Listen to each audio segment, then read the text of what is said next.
Welcome to Planning Phase Syndicate. Thank you all so much for joining us tonight. We have episode 93 coming at you. Tonight, we have the gang back together. Well, minus JJ, because he's stuck in a snowstorm and does not have power. So hopefully he is staying safe and warm somewhere in the Carolinas and not on a boat. But we are going to be reviewing today leader spoilers and legendary spoilers that we have not gotten to yet. And I wanted to try to get all the guys together, but I don't want to wait any longer before we start actually talking about some of these leaders, because some of them look pretty amazing. We're also going to talk about week 9 PQ results. If you're still prepping, you're still going to PQs. We want to talk a little bit about 5 decks that made tops that are worth your while to check out and maybe bring to another PQ. With that being said, joining me on mic tonight is my good friend Alex, the Benchwarmer. How are you today, sir? Oh, I'm doing okay. Just got back from the 4K remastered screening of Hard Boiled, so I'm ready. Fantastic movie. Also, poor JJ being stuck in a snowstorm in Carolina, and yet here in Michigan, where we have literal feet of snow, everything's totally fine and operating as normal. For the most part. Though my kids didn't have school all last week. Oh, well. I'm not sure if I encountered a driver who stayed in their lane today. That's probably fair. I don't know. So it was fine. It was fine. But yeah, my kids didn't have school all last week, but I don't know. Like, hopefully this week they go back to school. Also joining me tonight is a youngling, Sam. How are you tonight, sir? Good. I'm fresh off of, like you said, a full week of only having one day of classes, staying inside and playing way too many just card games online and paying way too much, and all the product I've bought in between Riftbound and SWU this weekend, between a Carbonite box and then 2 boxes of regular product. So yeah, it's been an expensive weekend. Yeah. Sam doesn't feel like saving money for the new set. He just wants to spend it all now, I guess. Yeah. See, I just build up store credit. That's the way I have to do it. Well, I just take Tanner and one of our other locals, Mike Rice, and anytime I get anything shiny or cool, I just sell it to them and then cycle it into more product and then sell it to them again. So they're funding the cards that they are then buying from me later. It's amazing. I love it. I have a DJ showcase now. There you go. Yeah, case in point. Hey, next set with like the multicolored cards, I think DJ is going to be, you have more options than like just the non-hero, non-villainy stuff. So I am pretty interested Twin in Sons. DJ next set. No, I mean, like, now you have like yellow-blue cards, right? So you don't lose out on just playing like yellow card or blue card. Now you get yellow-blue card, which theoretically is probably better than those. Sure. Yeah. I just mean like do a Twin Sons of like yellow, and then another leader that also doesn't have hero or villainy, and you just go to like red, blue, and you just have to run a whole deck of just all 4 colors except hero. Yeah, and villain. DJ Qui-Gon.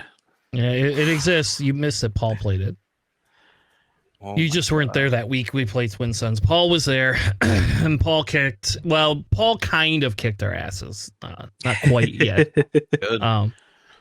So the first, we didn't understand quite what it did. My nephew won most of the games, though, so it was not all that. I just knew we had to kill Paul's list. That's all I knew. But just pinata a bunch of your guys. It's fine. Okay. In fairness, I was running. I played Darth Revan, Jabba, so that was pretty fun. That was kind of dirty. Which Jabba? New Jabba. Okay. So they both come out on 5. You can bring Revan out, kill something, ping something, get your experience token on top of that. Like, it's stupid. It was just like, everybody gunned for me. We'll just put it that way. Do not run that list if you want to not be gunned. Everybody wanted to take me out because of that. Did you play your champion Malik? Yes, I did. 100%. Like actually in the game, though, not just in the deck. Yep. He got out one time. That was it. Was it ready? He came in ready, yes.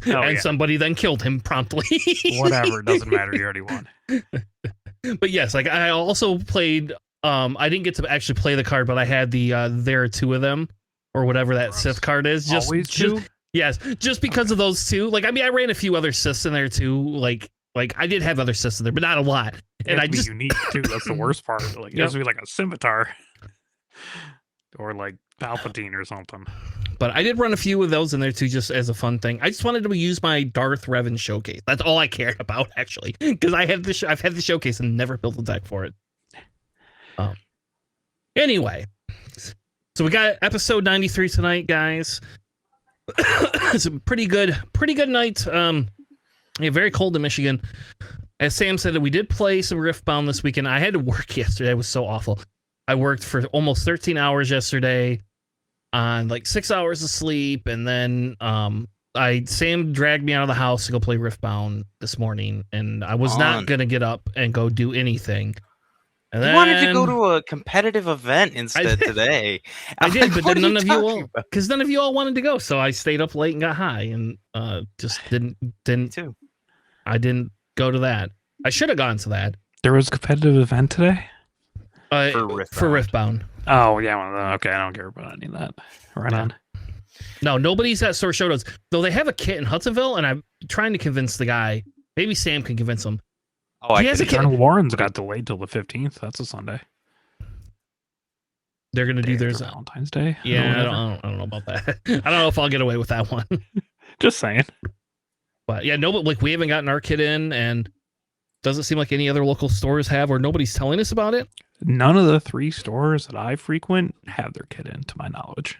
Yeah, so I'm wondering if they're just all delayed.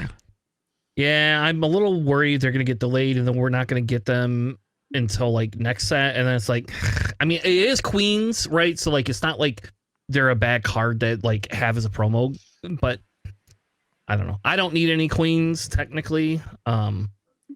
Yeah, I've got like 6 of those damn things. Yeah. Well, you should be selling them. I have to send one of them back to FFG. Why? Because it's a double printed serialized. Oh. That is insane. That's going to be 200. such a huge hit. I don't know if I would send that back. Wouldn't you want to keep that? No, you want to send that back. Unique art that they send you back. Yeah. Fair enough. So, do you think they were just going to like throw it away and like get rid of it? What did you think was going to happen when you sent it into FFG, Tanner? I wouldn't have sent it in. I would have kept it. But if it's unique and nobody else had one, then presumably, I mean, I'm sure it's like 2 different arts for Padme that they're going to send you back, right? But like theoretically, I'll be the only person that has like that particular unique Padme. Well, Queen Amidala art. That's also number 200. So we'll see. Fair enough. All right, so let's kick it off tonight. We're going to start talking about PQ results. I want to talk a little bit about this because we're in the middle of the season. I did look at some averages, and the PQs are averaging anywhere between 57 and like 68 people on average in the U.S. Once you kind of go abroad, it's a little bit more outside of a few outlying areas, except for if you were in Germany. For whatever reason, in Germany, they have really high attendance for PQs, so... I think they also had like a Store Showdown that I thought was a PQ a couple weeks ago that we talked about because it had like, I don't know, 60 or 70 people at it. And so I don't know. So they go nuts for that stuff over there. But I did want to talk a little bit about the PQs tonight. Just as we talk through and people are prepping. I mean, we've got a PQ next weekend that Sam's going to bring Han 1-2. So we all need to tech against it. Blue-green villain is what I'm hearing. We all need to run against Sam. Maybe Admiral Trench. I don't know, Alex. Do we want? We always did say we should play Admiral Trench at a PQ. Should we run it back and hit some Trench up? There'll be 2 of us. Yeah, we get paired first round. If we get paired first round, we just ID. We don't. It doesn't matter. No, we're not saying that on microphone. No, we're good. All right. But yes. But yeah, you know what I mean. But we can like we could run. We could run Admiral Trench back and actually take it to a PQ. And I don't know, some of these decks aren't going as wide as they used to. I know. You probably could. I mean, the question is would it be good into the Queens? That's what I want to know. Like, can we take it if we could conquer the Queens with it? Then I think we won. I was thinking at some point of like possibly adding an off aspect clear the field. So you could just wipe out all the spies all at once, or TIE fighters, or X-Wing tokens. That's probably fair. Get you Anakin if you want to kill more stuff. No. No, Anakin's not good enough for that deck. We're not running Anakin in that deck. This is a hard control deck. We don't want more than like 8 or 9 units. I'm not a goddamn fucking control player. I don't But do like clear the this. field was something I was considering. I mean, we already have evacuate, right? But like they get the Queen Amidala back. If you just clear the field, just take away all of her spies. Yeah, then you After can you like frozen her or whatever. and you just kill her. I actually put that deck away. Maybe I'll build that deck for locals this week. It is iffy right now, let me tell you. Guess I'm not going to locals this week. Yeah, I'll just chill at home for that one. Why? You should go because you should test against it because there could be 2 people and Alex and I. We did. You decked me 72 cards to nothing. Yeah, but that was last set. We didn't do it this set. I don't need that experience again. You should have killed him beforehand. Well, Han, it's a little hard for Han when Han can't go wide. When Han doesn't go wide, it doesn't discard my hand. That was can't the do much. But yes. But he does run Sparks, so Sparks are a not super fun. So True. I love Spark. But I care a little bit less when you're not playing any sort of a unit. Like, oh, you burned 2 mana. I'm down a card, but you didn't play anything this round, so good for me. All right, but let's actually get into PQs. We can talk about what we're gonna play towards the end of the show. So this week you can see I did cut some of the limited stuff out, and there was a South Carolina one that did not fire. Obviously because of the weather, they're firing next weekend or the weekend after. Even though it does show up in the tournament results, but nothing's been played. So this is kind of, you could kind of see we had another help blue take it down, so that's kind of exciting. Another Yoda, some Han yellow, obviously Han yellow kind of making a comeback. The Han green, except for this is a Han green data vault versus the ECL all of a sudden. Sure. Then we had another Cat Tarkentown, which makes sense. Gar ECL in Florida took out Reflex. This is the kicker. Fort Wayne, Indiana, we have an Admiral Piat Red. The place Sam was going to go, but did not go to this weekend. Yeah, weather. And I would have loved to go because Piet, while usually is a bad matchup for Han, I kind of like it because if you can just ramp over him, you just win. Sure, you just need to draw the ramp. That's the hard part. Exactly, yes. That, or just spark their ramp. And then you also kind of just win. You know what we need? We need a card that says name another card and search their deck for it and remove it from the game and exile it. That's what I want. I want that. Regional governor. No, that doesn't exile it though. You just kill my regional governor. You can't play it. Yeah, okay, whatever. You kill my regional governor and island. play it. Yeah, I want an end. Yeah, yes, exactly. I want what I get in Magic. Damn it, that's what I want. I've been playing too many other games that do weird things that we don't have in Swoop. Anyway, there's a Sabine Tarkentown. The Washington DC one, I believe, was a Han ECL, Han 2 ECL. But none of the decks showed up, so I thought that was a little odd. So Han ECL obviously making it back. We got a Kylo Data Vault taking down another one, and then a Han Yellow taking down Arizona. So if we look kind of at the top, these are to date. These are all the leader base combos and leader combos. Han 1 or Han 2 is officially taken over the top win rate spot over Yoda. So even though Han ECL has not taken over Yoda, it has easily taken over Yoda as a top leader to win events. What do y'all think about that? That's a pretty big flip. Sure, they're 2 different decks though. Or 3. Sure. Or 4 if you run the 30 health blue base. Because it was 2 Han Data Vaults, 11 ECL, 4 Blue Force. And although blue 30's on there, they are played. So it does take the combined might of 3.5 decks to beat a Yoda, who I don't even understand is why he's high up there as he is, but it is what it is. Yep. And Han, regular Han Yellow coming back, hitting up some more. You don't play Han Yellow. No, but Han's back, baby. I'm a Hanaholic. Let's get it. Oh, yeah. I hope it does well for you next weekend. And then you could kind of just see the Palpatines are in here, Piats and Palpatine 6s and some Han 4 Tarkin Towns making it in there. If we just look at overall leaders, so this is just top cut, so top 8. And this is going to be for events that are like more than 36 or 32, one of the two. I can't remember if it's 32 or 36, but it does exclude some of those smaller events. We could see Yoda, Datavolde is still clearly the top runner for top 8s, followed by Han ECL and Han 1 Green.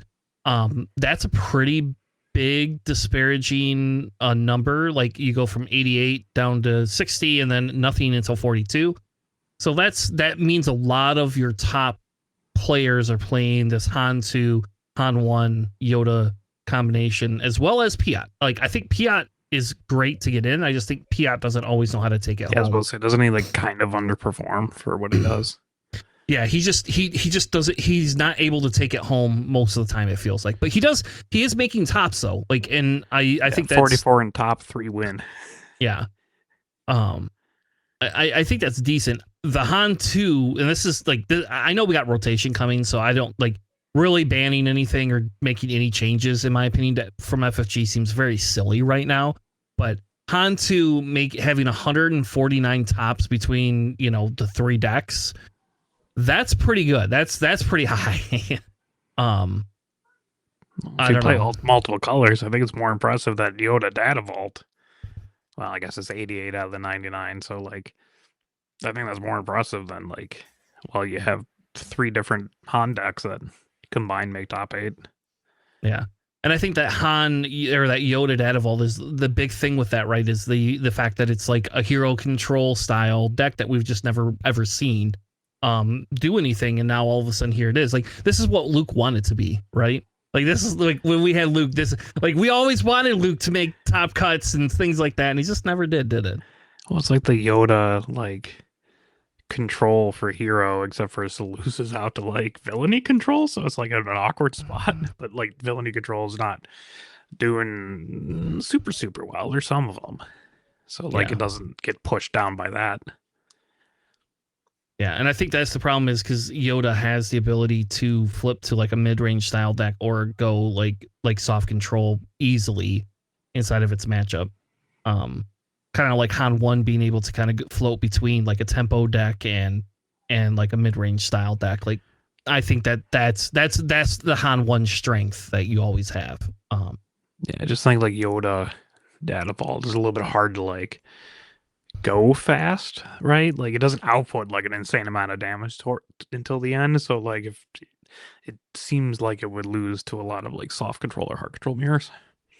Yeah, you would think so, but it doesn't seem to be. So I do know that it does struggle. In my opinion, it does struggle into Trench. But that's just my opinion. It really Trench is the only thing in that deck that Trench hates to see is Queen, or is the Queen. Like that's like sure. When Queen comes down, it makes it a little bit harder to get rid of her. You just have to outmaneuver the ground now instead of frozen and carbonating one unit. Yeah. So those are kind of some of the statistics. Do you guys have any other thoughts on that? I mean, if you were going to I guess here you go. If you were going to a PQ next weekend, would you what would you be looking to bring? We all know Sam's bringing Han 1, so you could say I wonder what you want, but pretty sure Sam's bringing Han 1. I forgot there was a PQ this upcoming Saturday. Oh, so Pelt Tarkin Town is what it is. Cheers to Pelt Tarkin Town. I was like, because it's like the last hurrah, right? So I already did like Palp Red, so I'm debating doing like a Han Blue, like Han 1 Blue to celebrate like my first PQ that I top forward on with him. And I built out like a Force version and a regular version. I'm still mulling that over. I don't know, like Crispy's Kylo's Security Complex speaks to me because it's fun. I love Kylo too, but if that gets stalled out, holy shit, you just do not do anything else. Yeah, we've been testing some of that at locals too last week. Yeah, and then when they killed your first 2 units, how frequently did you win? Hey, I won a few times.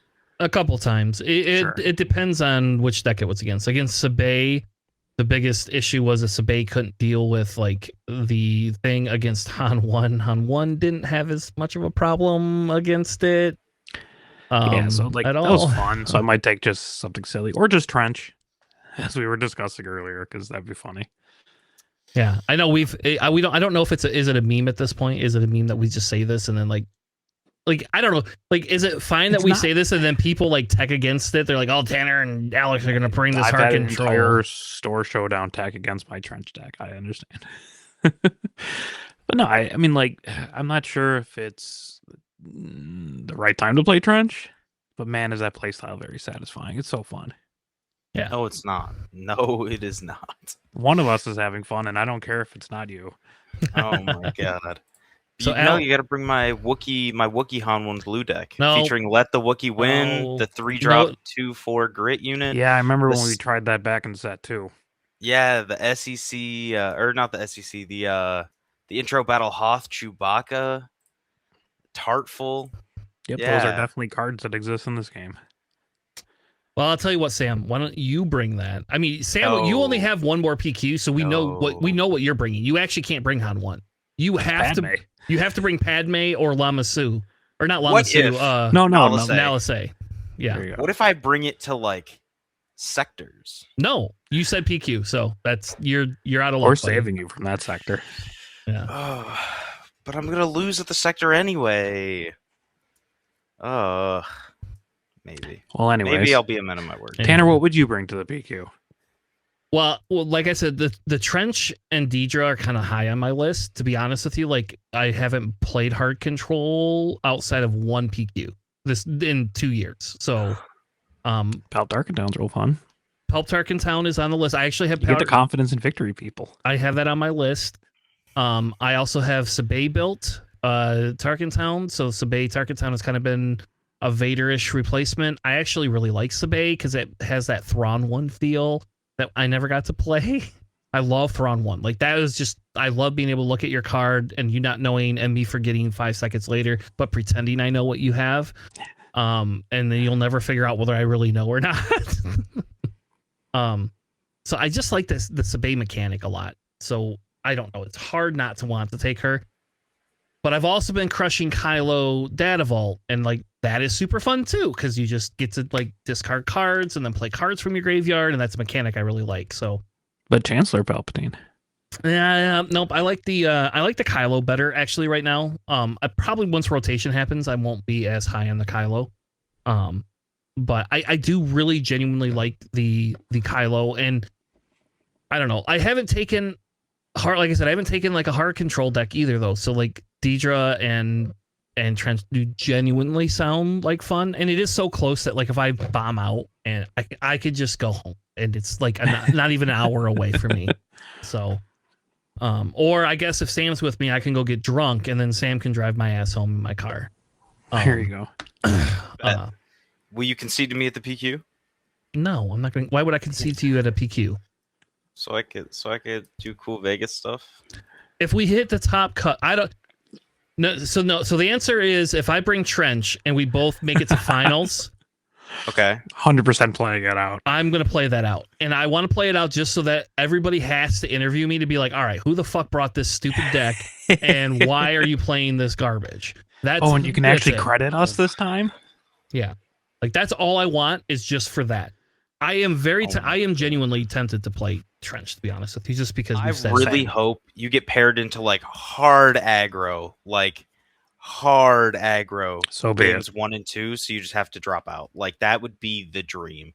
Well, so I don't ever have to ride face with you me. Guys. Like then don't ride with me because you're gonna really regret it if I drop out after 2 rounds. Like I'm not gonna if I drop out after 2 rounds, I'm going the fuck home. Like I'm not gonna stick around, man. Am I gonna walk? What do you think? Yes. You're not just gonna wait for me? No, not if you wish that on me. No way. If you say, Tanner, I hope you do super well and that we get to draw against each other at the end of the the rounds, then okay, I like that. Yeah. Let's compare some notes after this, Tanner. We'll build a trench deck. We'll build trench. I want to be in the room for this so I can know what I'm up against. No, I could kick you right out of the room. You're done. No. You're done. So attack. All right, well, let's move on to some lists because the one interests me because it's a Lama Su ECL and it's hilarious because Eric was playing it. You've been playing Lama Su and it looks like a weird version of our Jabba deck, kind of. with just I'll explain what's going on. All these upgrades. It's just weird. I don't know if I like the Snoke aspect in there, but I guess it makes sense. I don't have Snoke in mind, but I understand it. So, all right, let's go over the deck. What's this deck? Yeah, Lamasu ECL. That's what I've been threatening people with. I almost brought it to the last PQ. This one is slightly different. I got some different upgrade choices, but yeah, so it's triple Hablon Enforcers, which is hilarious. I'll get to that. 1 emergency power. Not enough. Triple Nimble Prowess, triple Pershing, triple Lobot, triple Zam, triple Electro Staff. It's your attacker gets -1 where you're going into the defender. Really funny on Lobot. Triple Legal Authority, triple Mandalorian Armor, triple Axe Woves, which is his win condition here. Triple Ogdo, triple Power, double Condemn, double OB, triple Craving Power, triple Blue Vader, triple Fenrau, which is a card no one remembers what it does, but it's fantastic in this deck. It discounts everything. Well, not quite. So he's a 5/6 for 6. When played, you can play an upgrade from your hand, and it costs 2 less. And whenever you play an upgrade on him, you can give an enemy unit -2/-2. And he's also an ECL target. And with Mandalorian Armor, he gets a shield, and it's free. So he swings for 6, and he's a 6/9, and he gives something -2/-2, so you can swing up to 8 health. And if you are taking damage back, it goes in the shield. It's really funny. A single copy of Rival's Fall and double Snoke to rise to round out that deck. In the side, they got 2 Entrench, 2 Make an Opening, 2 Strike True, 2 Cruel Commandos, and 2 Timely Reinforcements. The Pershings are smart. I probably should add that to my deck instead of Minox, because I think Minox are funny because you can add stuff to them in space. You just burn through your hand like crazy with this deck.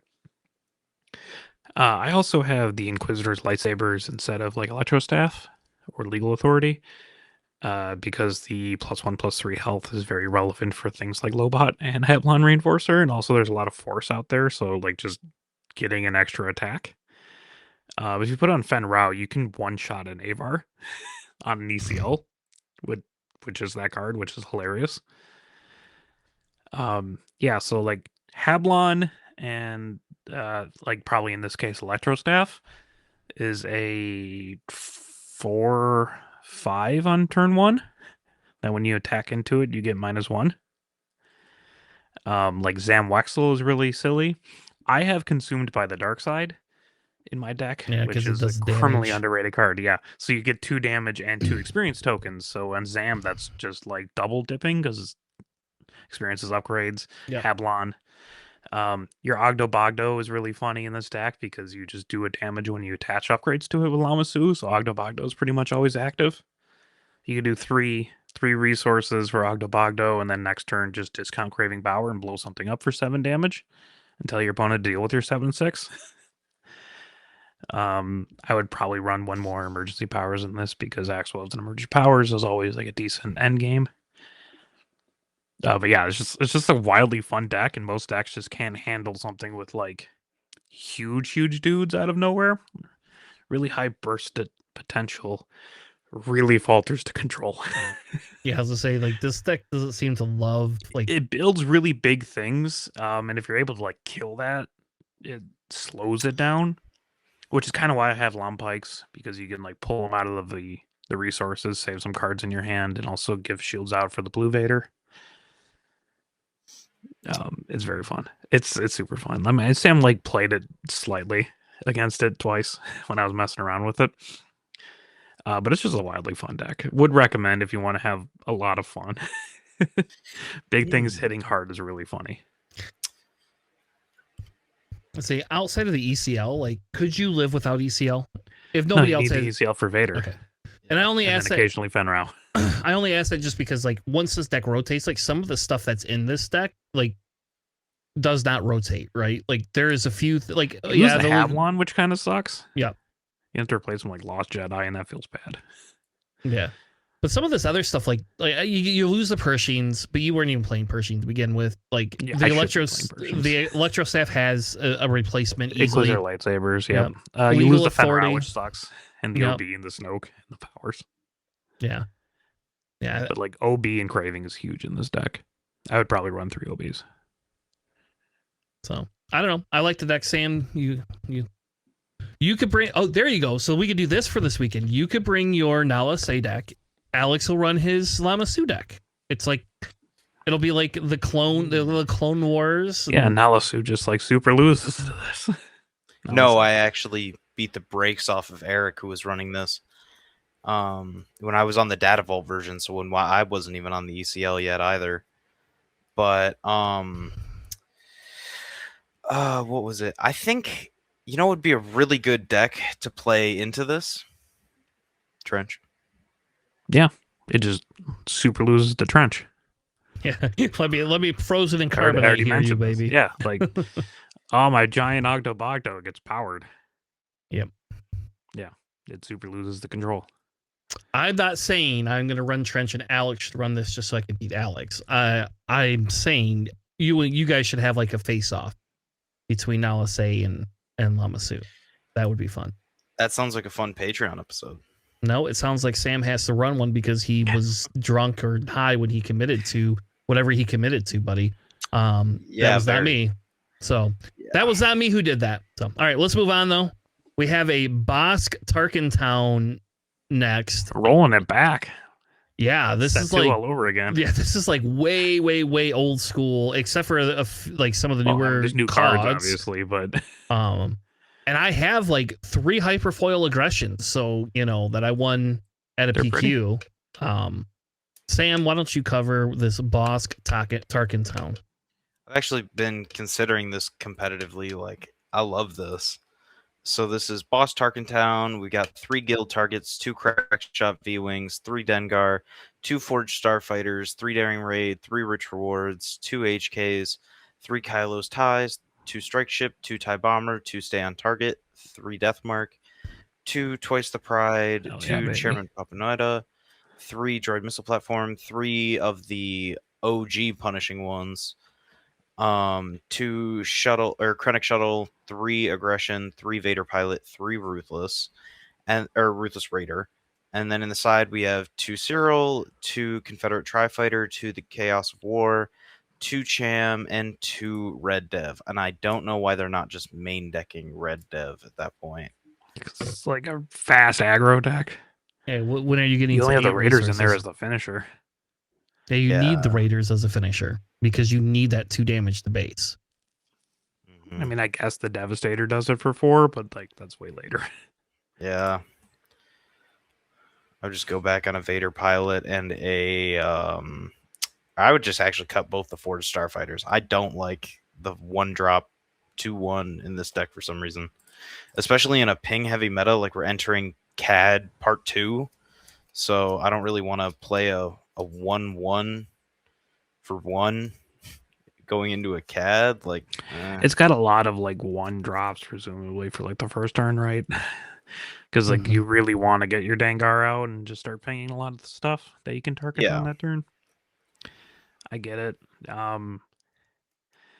It's really funny that see, this is like one of the decks that people might consider actually putting Keep Fighting in, which isn't in this deck. But like pretty much everything that's not your Raider and your Droid Missile Platform could be readied with Keep Fighting. And that includes your Strike Ship with Anti-Bomber with Vader Pilot in it. That'd be why I'm doing it. You already get it off the aggression. So why not have more? I don't know.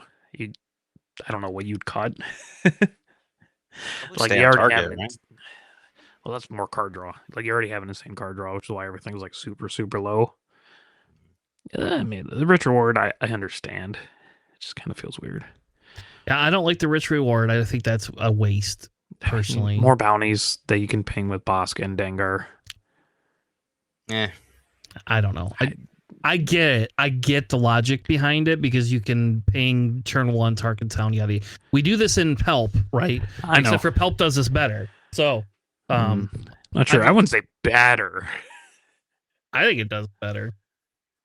It's not an aggro deck. Capitalize more off of it with Palpatine. I wouldn't say like it executes that particular line better. Also, killing people with Twice the Pride is always funny. I've done move other people's units. Would recommend. Yeah, maybe it goes in our trench deck.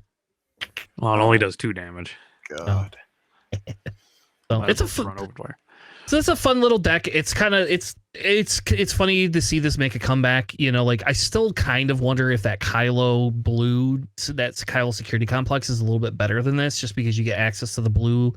But you do have aggression. Like I think that's the funny thing is like aggression is one of the best card in like the double. Like if like we had to rank them, it's vigilance, aggression. Like even though cunning's really cool, like I still think aggression is, especially in this style, because you could just like, oh, here I entrench something. Oh, let me get rid of your entrench. Let me get rid of your like lightsabers or upgrades, or you decided to put a couple of experience tokens on something, or oh, you have shields on your effing sentinel now. Let me, get rid of them. I think cunning can win you games more than aggression can, but I think aggression fits the double aspect way better than cunning does. Yes. Like it just does more work in the deck than cunning does, but cunning will win you games. Yeah. Also, that Chancellor Valorum, like, or not Chancellor Valorum. Yes, like I like that in you there. Know but how many cards you're drawing? You're making so many. It's so good. Yeah, so like I like that in there, but that's what I'm saying is like I don't know why you wouldn't run like 3 of those, like just so that you're guaranteed to get it. Like I feel like that's kind of the one thing I would want 3 of in that deck. I would want like 3 HKs as well. Yeah, well, also like you're very space heavy, so just run 3 strike ships. You can cut the 4 starfighters, just like what Sam wanted. And the crash shot V-wings at that point, right? Because if you're doing that out, I hate that though. Like I like, if I'm gonna be an aggro deck, I like 2/1 drop starts. It's weird not to have that. Well, then why do they only have 7 of them in the list? Like that's not good math for if you want to do double 1-drop. Like, okay, then go all into it. Don't go like it's mostly here, 1-drop and kill their unit. Is what it is. It's I'm gonna play a 1-drop and then I'm gonna play a bounty and be able to like ping you for it. So like I could play with Bosk or Dengar. Yeah, like I have like 4 cards that do all of those crazy things, and like and 3 of them are free with the guild target. So yeah, and guild target is actually pretty good in this deck. The risk reward I'm not sold on, but whatever, I guess. I don't think you have enough. Like it is another bounty, which is why it's in the deck. I just like. Do I care about giving like Dengar an experience token? No, but I would say you do care about like maybe HK or your Kylo Silencer. Like I do like a 4/3 in space. I won't lie. Yeah. But that's a lot harder to set up. TIE Bomber do 1 damage, baby. Let's go. Yeah, I do 1 damage. Well, and like it's funny too. Like I would think you'd want like more of the TIE Bombers, only for the pure fact that like because it does the indirect damage, it sets up your Tarkin's Hound. They have to take that to base, or you're gonna get your Tarkin's Hound. Shuttle's kind of wonky. Maybe that's it. That one kind of sticks out a little bit. Yeah, and I don't know what you're using, like unless you're just using it to put the shield on Bosk for something. Maybe I don't know. Very nice. Don't get me wrong. Just I guess if you like double up a rich reward with Bosk, you can start moving it over. But that one seems like the one that's a little bit wonky. But I mean, I didn't make 5th in a PQ with a mono red Bosk deck. That is very true. Let's move on. We got a mono red Sabine deck now. I'm just going all mono red today, baby.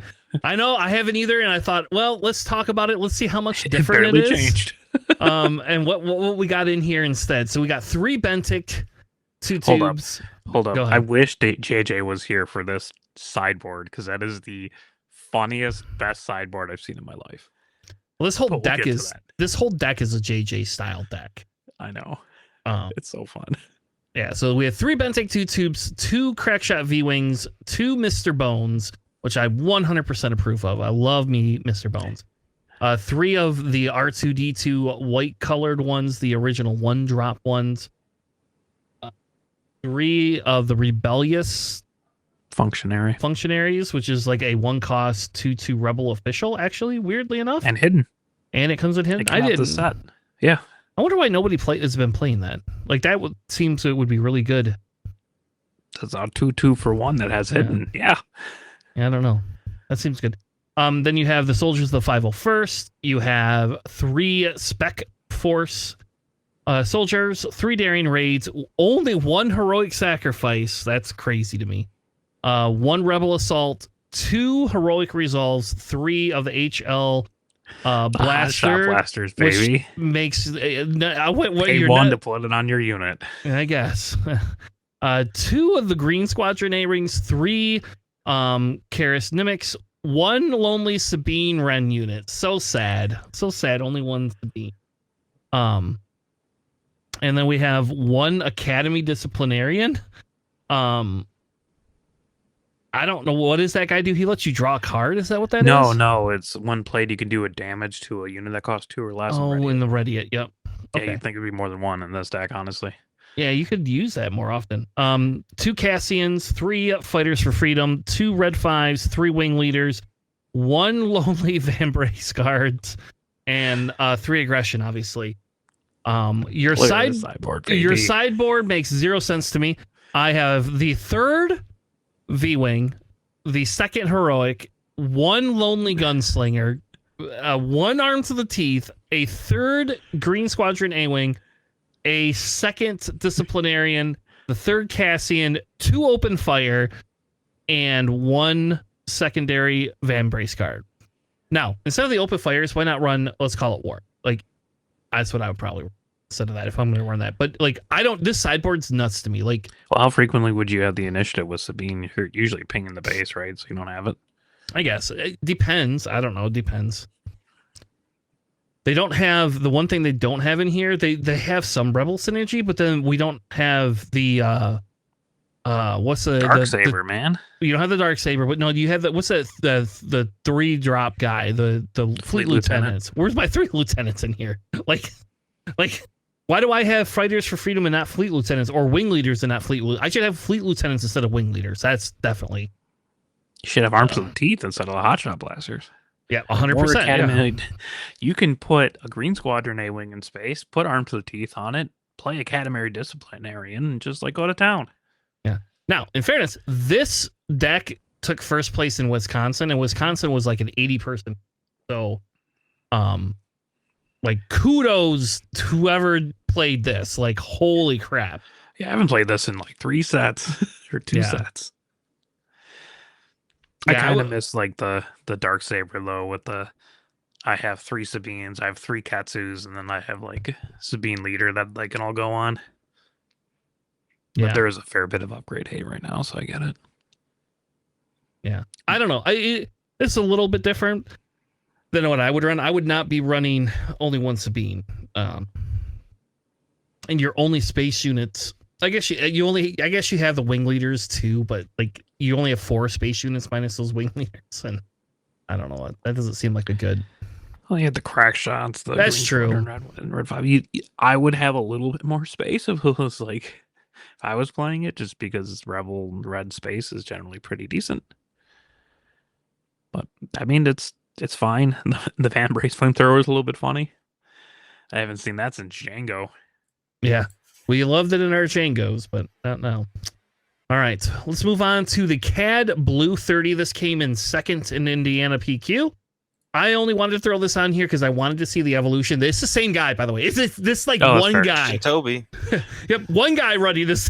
No one else runs this but this guy. I play CAD Blue. I haven't this set yet, but I played the last set. It's fun. I enjoy it. Yeah, I wanted to see like his evolutionary take. That's why I did this, and he came in 2nd again. And I don't think he's won. No, he won once, and I think he's came in 2nd almost like every other time. But hey, man, those 35 points will eventually add up if you hit it 4 times.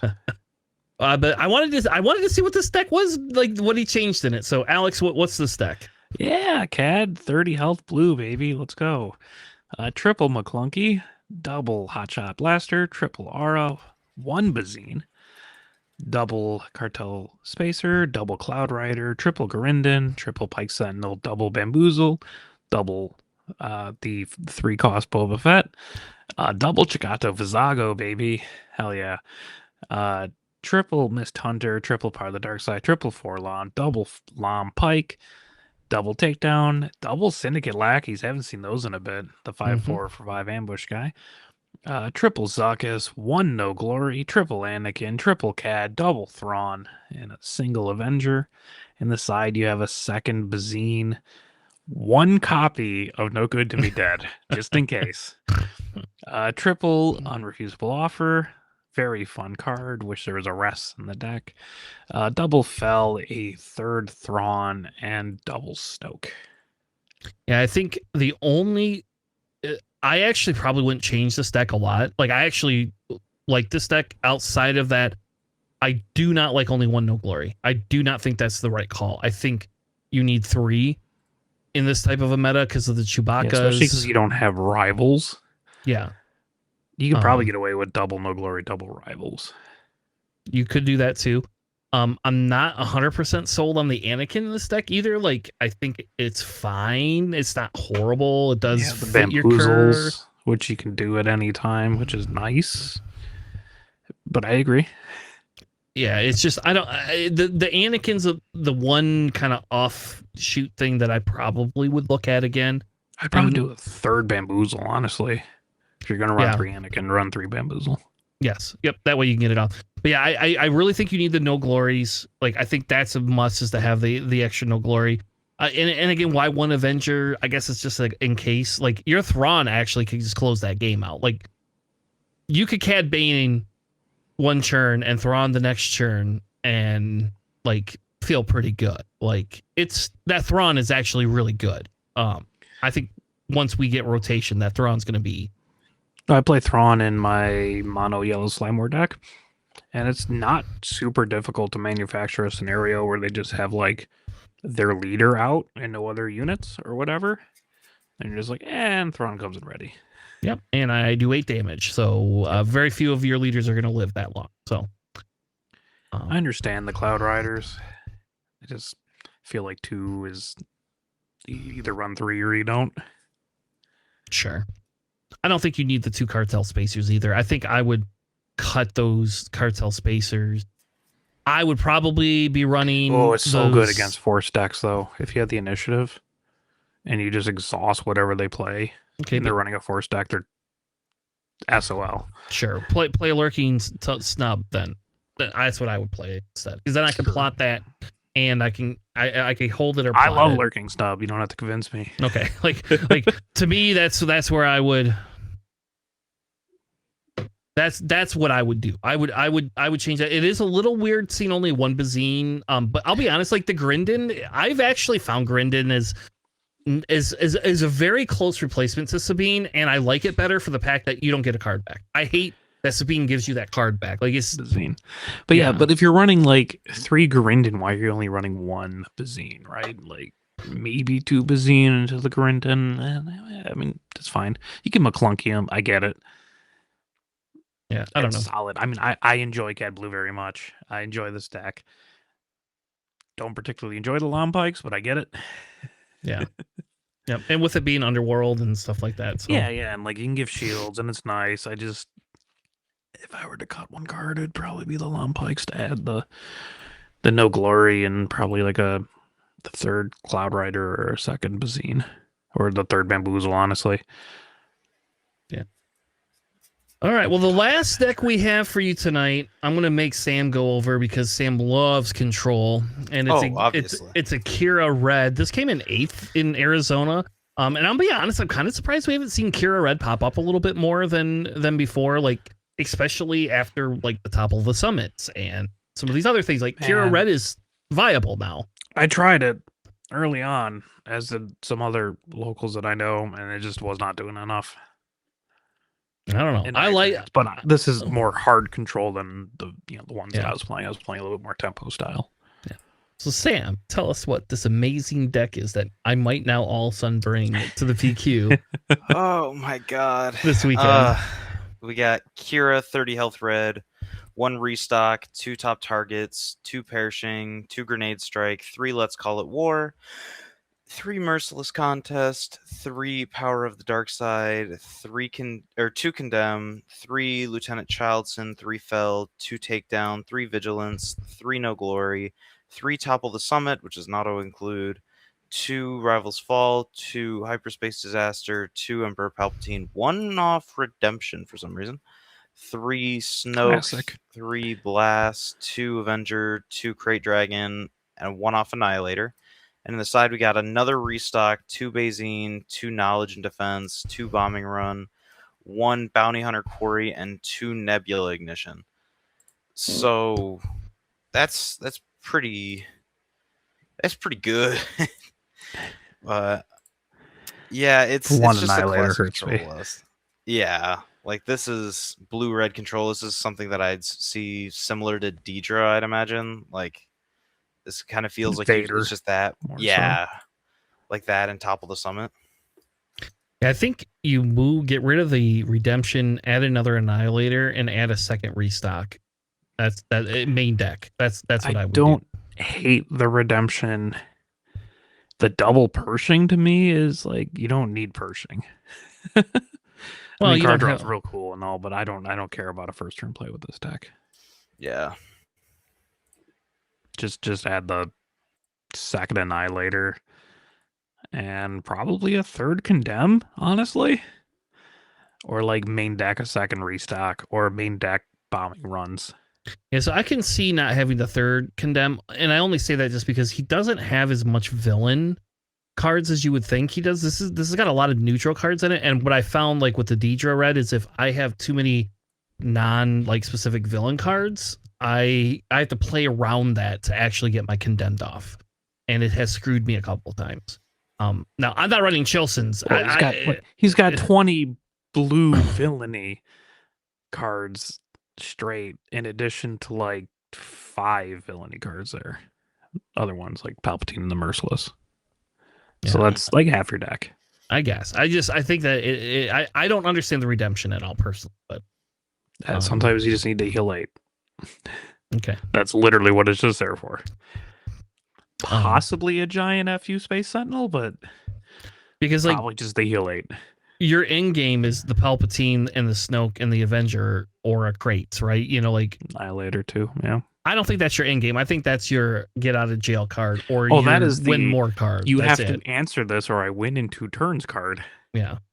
So I don't know. Like this is definitely different than Deidre. Like I will say right now, this is not my Deidre deck.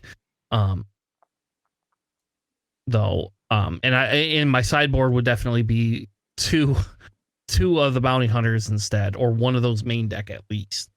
I don't know. Like I think like because you can't. This deck doesn't have a way to go the mill route. There's no mill route with this. Like so, this is just a very slow restock, but it's definitely more like I'm just damaging your things and like outright killing it and just winning in the end game.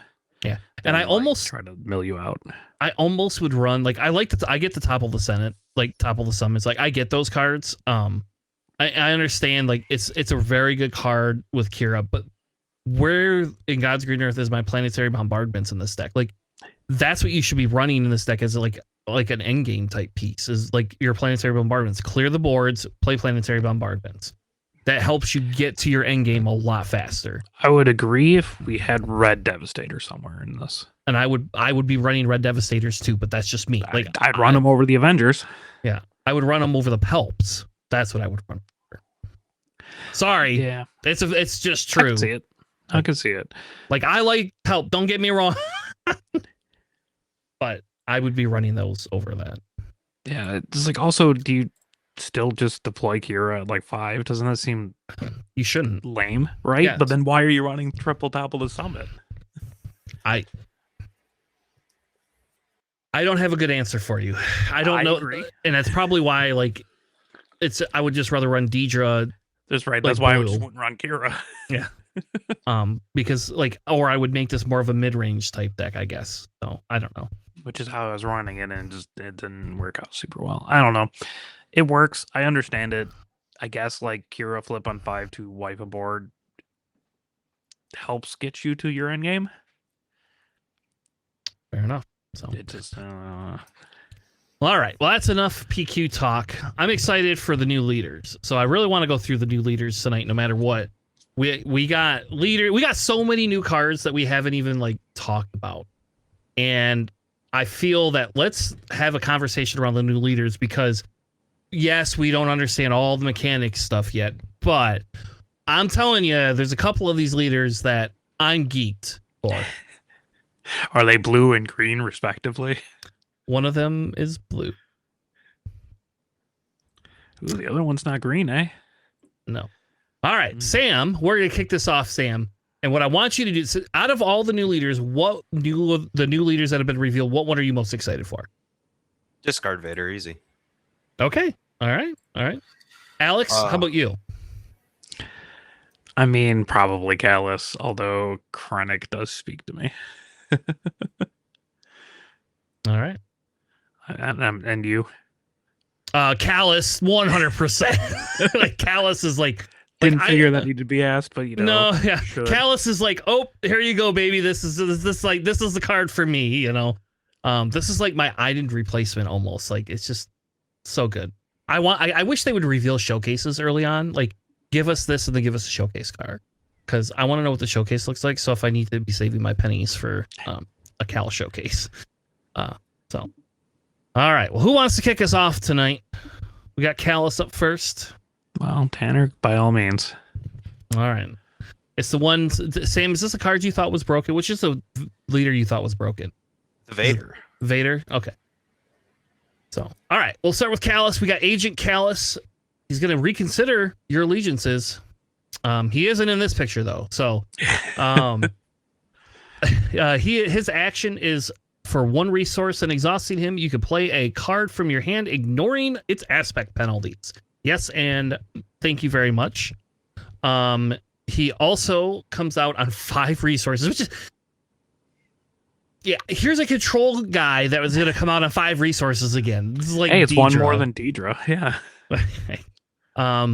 They really don't want us to play control, but yeah, here's a control-ish leader that you can play. Because now you can fucking play hero cards. Like, this is the better Anakin. Oh, I'm sorry. Like Anakin sucks. Who designed Anakin? This guy is like very well designed compared to Anakin, I guess. But anyway, he comes out on 5. He's a 3/6. He's an Imperial Trooper. If that will matter. He has an action, so you don't have to exhaust him. He's just an action. Pay a resource, play a card from your hand, ignoring the aspect penalties. And when you play a hero card, you get to heal 2 damage from your base. So now they're encouraging us to play hero cards in villain deck. Real easy for Anakin, who's also blue. Yeah. Oh man, this is so far this is my top leader. Like I will play this leader. Sam, be prepared for this. The real question is, are you doing him like a regular one or like a force base? Because force base seems interesting with me because you get like Yadi Moody's and Yoda. Yes, I actually will play force base and like because I don't care about too stuff. Yep. Yeah, yeah, because you have your mace and like it doesn't matter. Like yeah, so I think he's really good with red, or I could play him with Keller and Bex. Like come on, man, like. I get to play Keller and Bex and Queen Amidala's in my villain deck? Yep. Who thought that was a good idea? FFG. Yeah. So obviously he can't be that overpowered.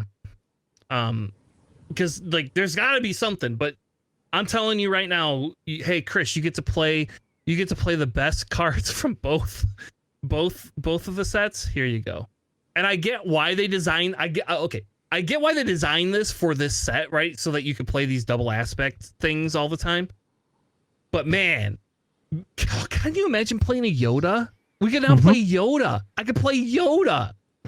And I want to say this is kind of thematic. Like, in fairness, like I don't know, you don't know much about Callus, but he obviously converts and becomes like an insider agent for the rebels. He's heroic in this set. Yeah. So I don't know. I'm gonna stop because we could talk. I've been building decks for him, just so you know. Like I've already started building decks, even without the thing. You know, like 15% of the card pool, and you're just like, I got this. Yep. I'm excited. Yeah, because I get to play with like 4 or 3 sets of hero cards. So. Sure, I guess you could just play them as if an internal format existed right now. Yeah. So. Anyway. Do we want to move on? Anybody else have anything about Callus? He's busted. This was a stupid leader to print. That just seems incredible. Just, oh yeah, all of your aspect penalties are cut in half. Have fun. Well, not even cut in half if you're playing something completely out of aspect, right? Oh yeah, true. Yeah, if you're like blue-red and you're playing like a yellow-green heroic card, you're ignoring 6 aspect penalties with that. You're just able to play every card in the game. Now, in fairness, you can only play one card. Like, I will tell you, this will brick you. Like, I have bricked multiple times. So, like, you do have to be very selective of what you're playing. But, yes, being able to play a key for 4 resources and get 2 extra cards. 5 resources. Yeah, is super good. So. And heal from your base, and draw the cards, and have a force unit on the board, and enable Anakin. Like, you're getting almost no negative impact off of running this guy, right? Like, well, your negative impact, you're paying 1 extra for the card you have in your deck. Yeah, sure, but you just go villainy until about 4 resources, then you just go into hero and like all the other stuff that you want to play out of aspect, and then you're fine. Like, you're just playing on curve, but just stuff from whatever pool you want. Thank God the Luke Skywalker rotates. Because, yeah, could you imagine? Like, let me play this. Oh man, wait! I could play You're My Only Hope. Rotating too. Yeah. Oh, that would be so good to be able to play that in this deck. Oh man. Do you know how many times I whiff off of that, like on a daily basis? Yeah, all the You're time. stacking your deck. How are you whiffing it? Because I'm not always able to stack my deck. You know who loves when you stack your deck? Sabe. Oh, yeah. Yep. So I played a Yoda player the other day, and I killed something, and then I didn't trigger Sabe, and they asked me in the chat why I didn't do that, and I said, just wait. Yeah. Because I'm not. Oh, you should have seen the face of the Yoda player when we played Kanan. And they're just like, oh, wait. That's right. He just mills the top card I put on there. I'm like, yeah, don't worry about it. It's fine. All right, let's move on to the next one. We got Harrison Dula, who wants Hera. I'll do Hera, I guess. That's fine. Hera. Again, in green. While you control 2 or more units, ignore the aspect penalties on the heroic cards you play. Comes out on a 5. It's a 3/6 with Restore 1. Comes out on a 5 this time, not a 6, and be useless. 3/6, Restore 1 for 5, and then also the static ability of while you control 2 or more units, ignore the aspect penalties on heroic units you play. You control Hera by deploying her, so you just need 1 other unit, and then you can get the ability off. Yeah. I don't think this is going to be super competitive play, but I think in sealed, this is going to be one of the top sealed. Seems pretty solid for limited. Also, I think people are underrating her a little bit. I don't think she's as bad as people think. Yeah, she seems good. I really wish she had fine. 1 more health. I wish she was a 3/7. Like, I really genuinely wish she was a 3. I know why she does it, because she has the 6/7. restore. Because she has a restore 1 on her, so that's why they don't give her the extra health. But it also, it doesn't seem, like how other cards are kind of inflating a little bit on the stats. It doesn't seem like the leaders are really doing that, so I might keep it in line with the kind of leaders that we're seeing right now. Yeah, I guess. Yeah, I don't hate her. I don't think she's going to be as good in standard as she will be in. So I think in limited, this is kind of like the Snoke type thing. Because I don't think people realize you can get more units out than you think you can. Right. If you play like a Queen Amidala, you have 3 units out. Yeah. And so I don't know. I don't like if you have token generation, you're fine.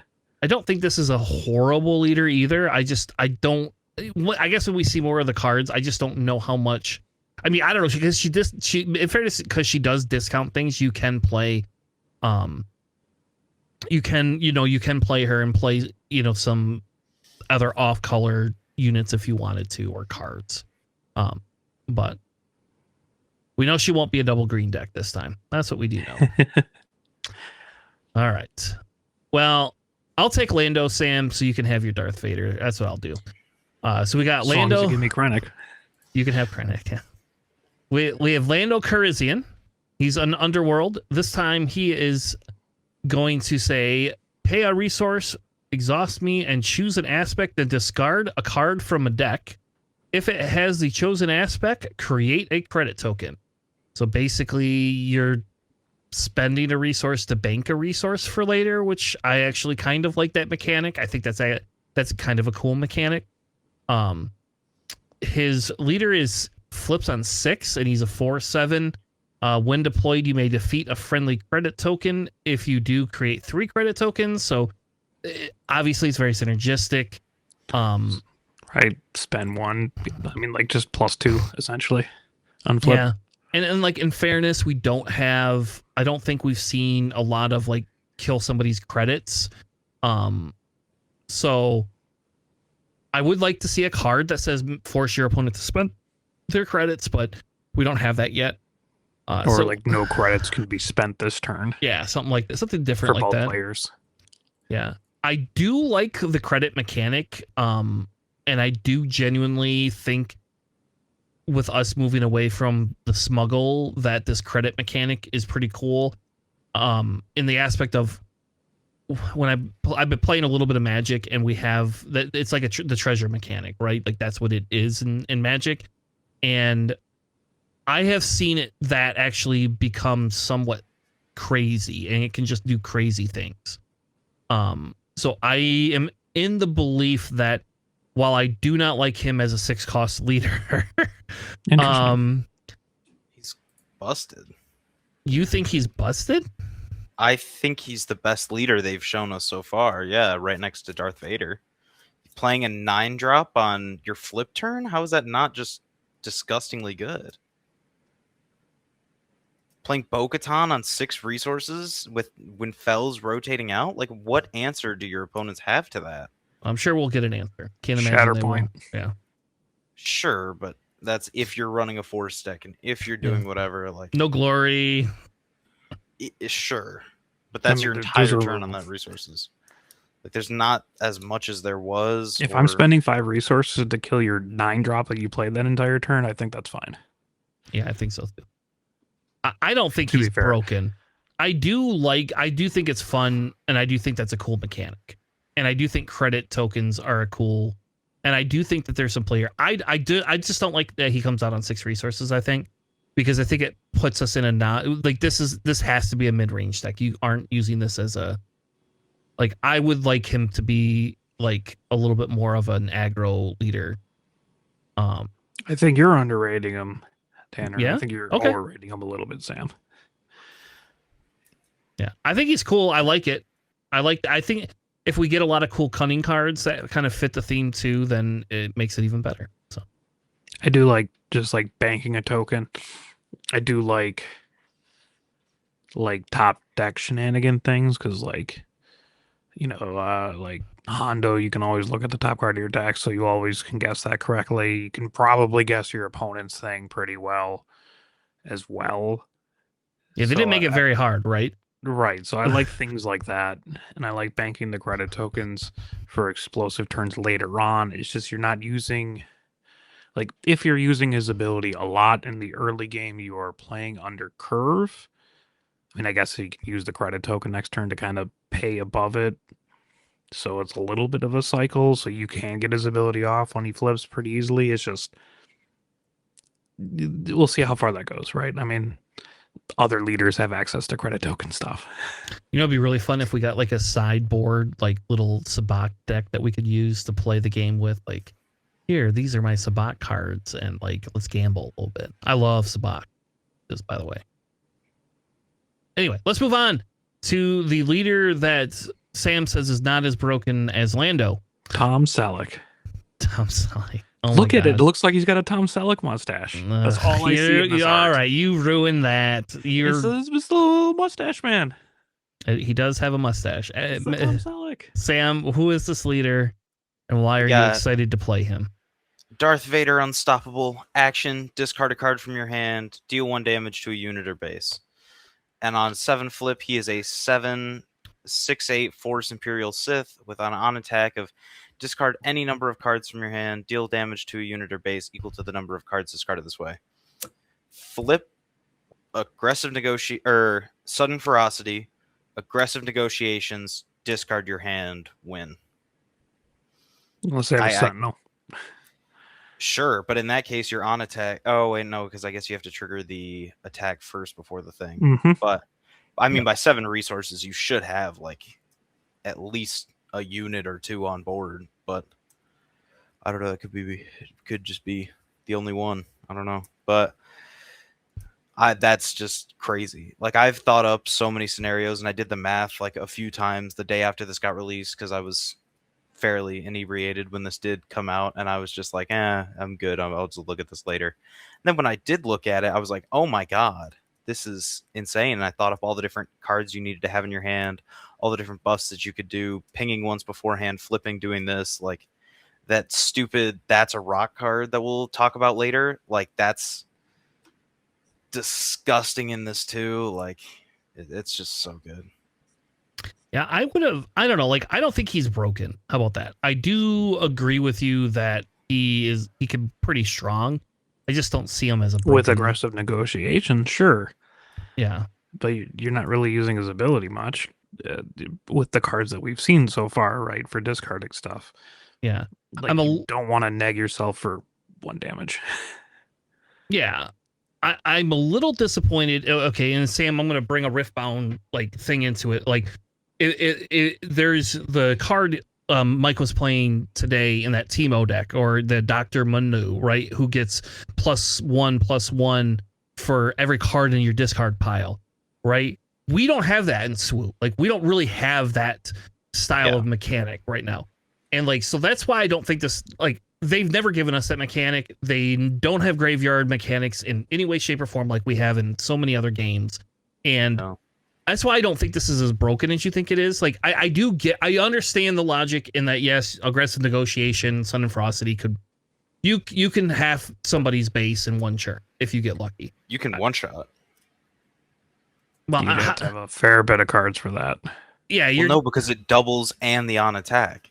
Because it registers with that. Like, how do you figure? Like, I don't remember what the math was that I did on it, but I remember with Sudden Ferocity and with aggressive negotiations, one-shotting the base wasn't that hard. So you have 9 damage static, right? That's just static is the 9 damage. So that means you have to come up with 21 damage. We'll just say 30 health, right? And so to do aggressive negotiations, so you have to have 10 cards in hand. You have to have 11 cards in hand. So you have to have an 11 card hand to be able to play that aggressive negotiation, because you'll pay that. You'll do 10 to base plus the other 10, and that still doesn't work. You have to have another card. So you have to have 12 cards in hand, right, to do it? Because you get 9 static plus you dump 10 cards. You have to dump 11 cards. So you have to have 11 cards in hand plus aggressive negotiation. Okay. So all I'm hearing is just do 3 damage to base, end up with a 9 card hand, and then 9 card hand on 7 resources. Pretty wild. Yeah. Especially if you did, you get visibility or something. Yeah, I mean, you're gonna lose to every single mid-range, and you'll be control. That's probably why you like this, is because you hate control so much. So this is probably a semi-anti control leader. Right, and pillage is rotating out, so I won't be able to pillage you anymore. So, I think it is a little bit difficult to like one shot. Yeah, you can do like 10 plus damage. We can kind of already do that with like Pilot Asajj and Cinta and all that kind of stuff. It just, man, you have to be really good at figuring out exactly the scenarios of which cards you could dump and what you can do that turn. Because if you're going all in and they just like heal a bunch that turn, like, you're just SOL. Yeah. I don't think this is a bad leader. I actually think this is kind of a cool mechanic. I would put him like so far in the middle of the pack. I hope the showcase art is a million times better than this art. I hope he keeps the mustache. I hope he does not. I do not want a mustached Vader. Thank you very much. I have the other 2 Vader showcases. I obviously will probably have to get this one. So when Sam pulls it, ironically enough, he'll sell it to me. That's what'll happen. As long as he's not sitting in a throne, we're good. Oh my god! I don't think there's any scenes where Vader's gonna be him with his chamber, like with the mask coming on. Oh, that'd be kind of cool. I like that. Come on, like that's pretty awesome. Good card. Say you should pitch it to FFG. Cool. Draw yourself. See what happens. Give me an interview with Just Jack. We'll bring it up. That might happen actually. Anyway, so I don't think this is a bad leader. I don't think he's as much to write home about as you think he is. I do think that there could be some combo-y, wombo-y stuff that we could get out of this. And I You can do output an insane amount of damage really fast. It's just whether or not that'll be enough to kill someone. yeah, Which I feel like is kind of like Kylo 5's role, right? When he first came out. Yeah, I think if you pair this with like a blue pairing, and you saw planetaries, and you could kind of control the ground. So if you play a little bit more control-y, and then around his turn you start trying to push damage really hard, he can flip and just end the game. Yes. So, now I'm just gonna you know what's gonna happen. I'm gonna hold Grindin or Garridan. For every fucking time you flip, I'm gonna play Garridan and be like, aggressive negotiation. And you're gonna be like, oh. Is this according to you running Trench? No, this is just gonna be. Well, it'll probably be my Jabba deck because I'm gonna run a Jabba deck for a while, because I like Jabba. But no, I'm gonna run Grindin, or I'll play my trade route, taxation, and you won't be able to play aggressive negotiation. And why are you so just in favor of killing the vibe, man? I just don't want to jump up and down and think something's amazing when it's not. That's all. Let me live my dreams. You just did that for Callus. Yeah. But I think Callus is great. I actually think Callus is one of the best leaders we've seen. Like, I'm just gonna say, like, hands down. Like, you guys didn't argue with me, so I don't know. Like, I think Callus is better than this Vader. How about that? Yeah. I'm throwing the yellow flag. No. I mean, that's not an incredibly wrong opinion. It's just not like a valid one. I'm gonna say no on that one. I think Vader is much better than Callus. Are you gonna give a reason? Or are you just gonna say it's because I can aggressive negotiation in this 3% chance that I'm gonna have 11 cards in hand and one shot of base? Do you know what this reminds me of? When the GI combo first came out, and you were like, "You're never gonna get that off." I swear. Wait. Who was right? Have you ever gotten that off in a PQ? I've gotten it off, yes. No, you never. You got it. No, I told you that this is exactly. You could go back and quote me. You could go back and edit this thing. I'll let you edit the video, and then I'll post what I actually said was not that you'll never get this off ever in your life. That I said you'll never get this off in any meaningful way that will ever benefit you in any way, shape, or form. That is what I got said. It off on online, and I laughed hysterically. Who gives a shit? You got it off online against somebody who a lot. Well, you're the only person in the world that it benefited. You won nothing. You got 0 credit for it, and you were not. You weren't even the first person to come up with that. Whimsy. I'm pretty sure I'm the only person that's actually done any of the challenges that we pose to each other by actually confidence in victoring people at PQs. Okay, buddy. If I have to hear about this confidence of victory. Oh my God! Hey, I said it'll never happen, and I agreed, and then I did it. So what does that make me? Yeah. Well, when Sam gets off the bullshit combo and actually has a has a better than 3-3 run with that combo, then we'll talk. Until then, I'm just gonna not care. You just keep making up all these stipulations. It's gonna be like, okay, when I win a PQ and the game-winning play, like you haven't done it. You have done nothing with it. That's what I'm telling you. It's done nothing. You're not playing that for a PQ. You have that in 0 of your decks. You've ran none of it. All you want to do is just try to tilt me. That's what you want to do. The rage bait's working. For that, we're gonna go on to Jyn Erso, your favorite character now, the only one that you're gonna ever play. She is time to fight. They gave her a little bit better stats than she had before.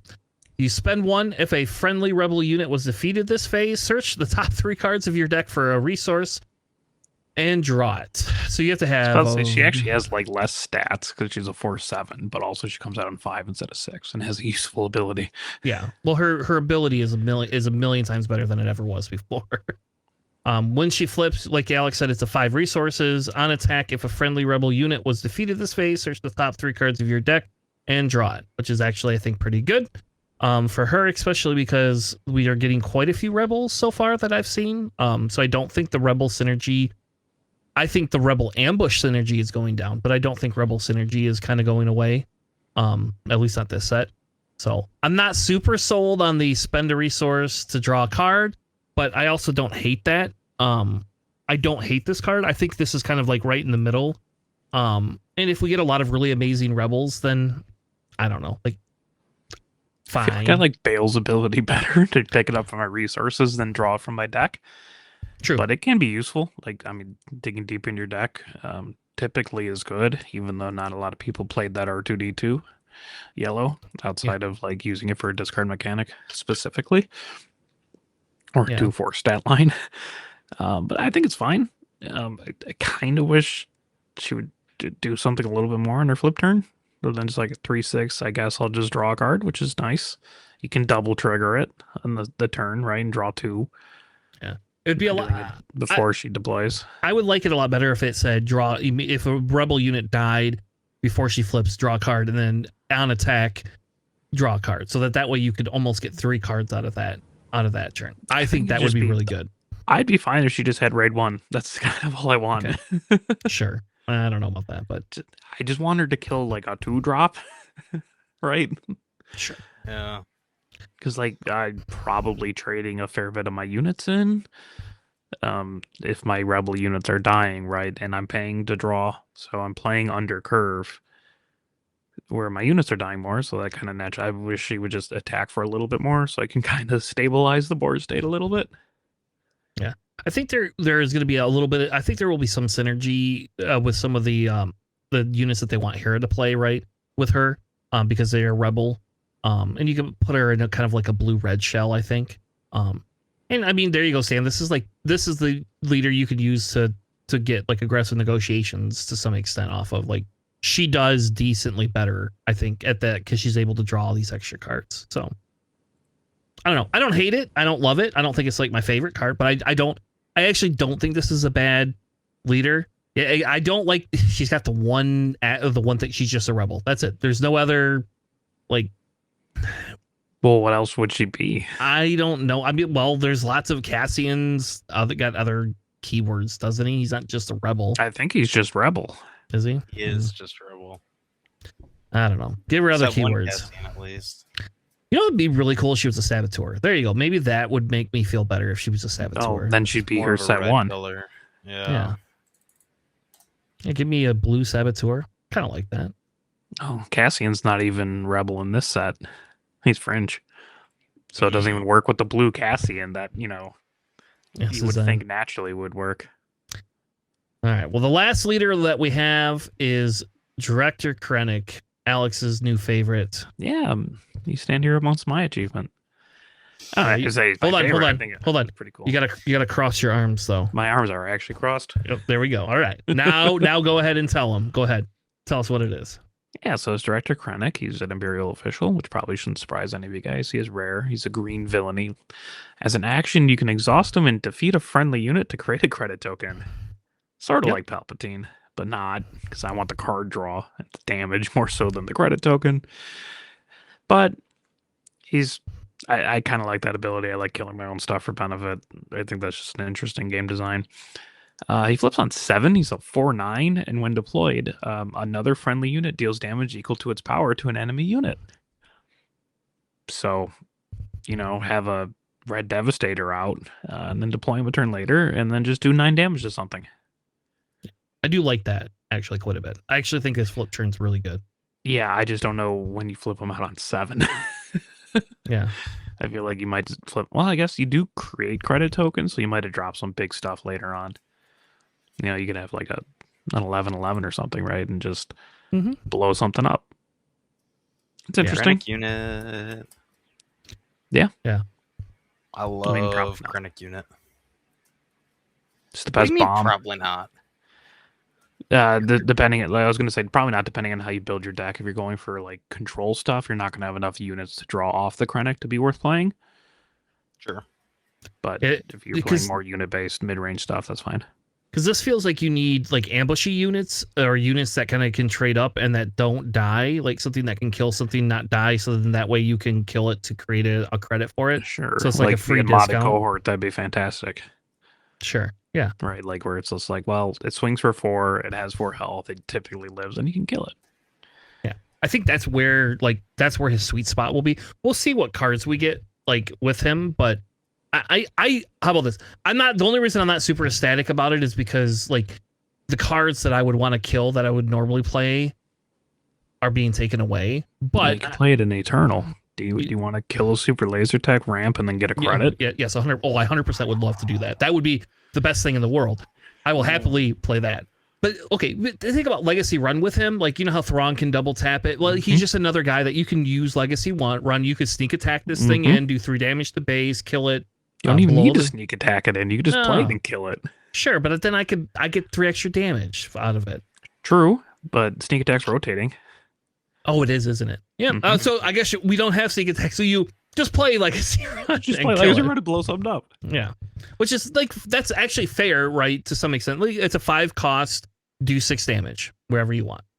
Seems pretty good. Really good. Yeah. So I'm not like super unhappy about him personally. I like the Callus better because I think deck building with Callus is going to be very, very interesting. But Krennic there's some opportunity here, I think. So let's say you have Lord Zion, right, or Darth Zion or whatever, and then you pump him up to more than 7 damage, and then kill him and put him back in your hand and then get a credit token and just play him next turn. Just keep doing that. Just do whatever you want. There's a bunch of really cool like when defeated things. I mean, worst comes to worst, you can annihilate something, take it out, and then credit the annihilator, and just kill a second thing out of their entire deck. Oh my god, who hurt you? Why are you thinking of this stuff? Off the top of my head? I didn't know about these things beforehand. All right. You've got me peaked a little bit here. I'm kind of hyped now. I kind of feel a little hyped, especially if Sam's down on it. Play Lando, heal 6, kill the unit that captured the Lando or whatever. Oh wait, no, I'm thinking of DJ. No, don't do that. Don't do that. You give it back to him. Yeah, no. I mean, just like there's like just like things. There's a bunch of cool like when defeated things you can do, and that's what I'm about. I like my when defeated effects because I think it's really interesting to kill your own stuff. Man, he's going to be super fun in Twin Suns with Thrawn. I mean, if you have the deceptive shade in yellow, right? You can just kill the deceptive shade and whatever you play next just as ambush. Yeah. I'm now a little bit more peaked. I feel like I need to go back and kind of look at that. And I do like the credit creation like mechanic. I genuinely love that part of it. So yeah, I mean, it's just anything that's got a when defeated now becomes really interesting, especially if it's like a when played, when defeated. But like you have Imperial Occupier turn 1, right? Just as a 2/2 for 2, just kill it, get a spy token and a credit token. Seems better than just having the 2/2. Yeah. All right, we have 2 bases that came out. One is Alliance Outpost, and the other is Shipbreaking Yard. Sam, you want to cover both the bases? Sure. I don't know if I care that much about them. I think it's weird. We're getting these weird 26 health bases again, which is just this weird little like inch thing. Well, the useless ones from Twilight are rotating out, so they were like, we got to give you some more useless bases, so you just never run out. Man, that one base that used to give my Han 7 health, I love that base. Palace City? Yeah, I love just giving Han 7 health. That was fun. Droid Manufactory saw play. That's true, too. Huh. Yeah, I mean, this blue one is definitely going to see play. It's better than the Shadows rare base. You don't even remember those? What do they even do? I couldn't tell you, honestly. You get to draw a card. You know who loves that? Who likes that base? Bale. Bale liked that base. Trench liked that base for a little while. It was a trick question, guys. No rare bases came out of set 2. Okay, whatever. Oh, I thought you meant the Shadow, like Shadow. You did say Shadow Collective. I said Shadows. Oh, whatever. All right, let's go over the bases and that. Let's go over the bases. Sam, read the bases. All right, we got a 26 health blue base, Alliance Outpost, epic action, defeat a friendly token, give an experience or shield token to a unit, or create a credit token. So turn 1, defeat a shield token off of your 1/1 hidden Anakin, and then make a credit token. I could play my serialized Anakin. Yeah. And then turn 2, spend your new credit token and the one you just got to play a, what was it, 4 cost or 5 cost turn 2? 5 cost turn 2, yeah. By creating 2 credits with Lando. That's nutty. All right. I guess I don't hate that. I don't know if it's worth the health, but Lightmaker turn 2 goes hard. Mm-hmm. I mean, if you have a credit token, you can just like give something a shield as well, which is kind of cool. Yeah.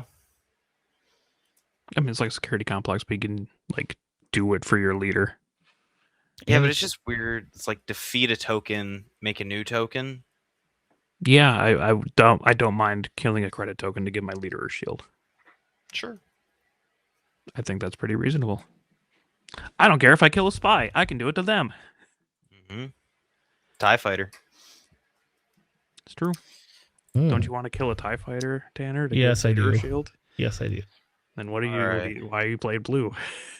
Maybe I'll have to play Blue Vader. Hey, Vader on like a Corvus seems really annoying. It is actually. All right, what's the next space, Sam? 26 health, red shipbreaking yard. Epic action: discard 3 cards from your deck. You may return a card discarded this way to the top of your deck. Why are they giving me more Anakin support? I already have ways to discard. Stop giving me ways to activate Anakin. I don't need it. Well, the question I have is why do they make this the red base? Because Vader likes the discard mechanic, right?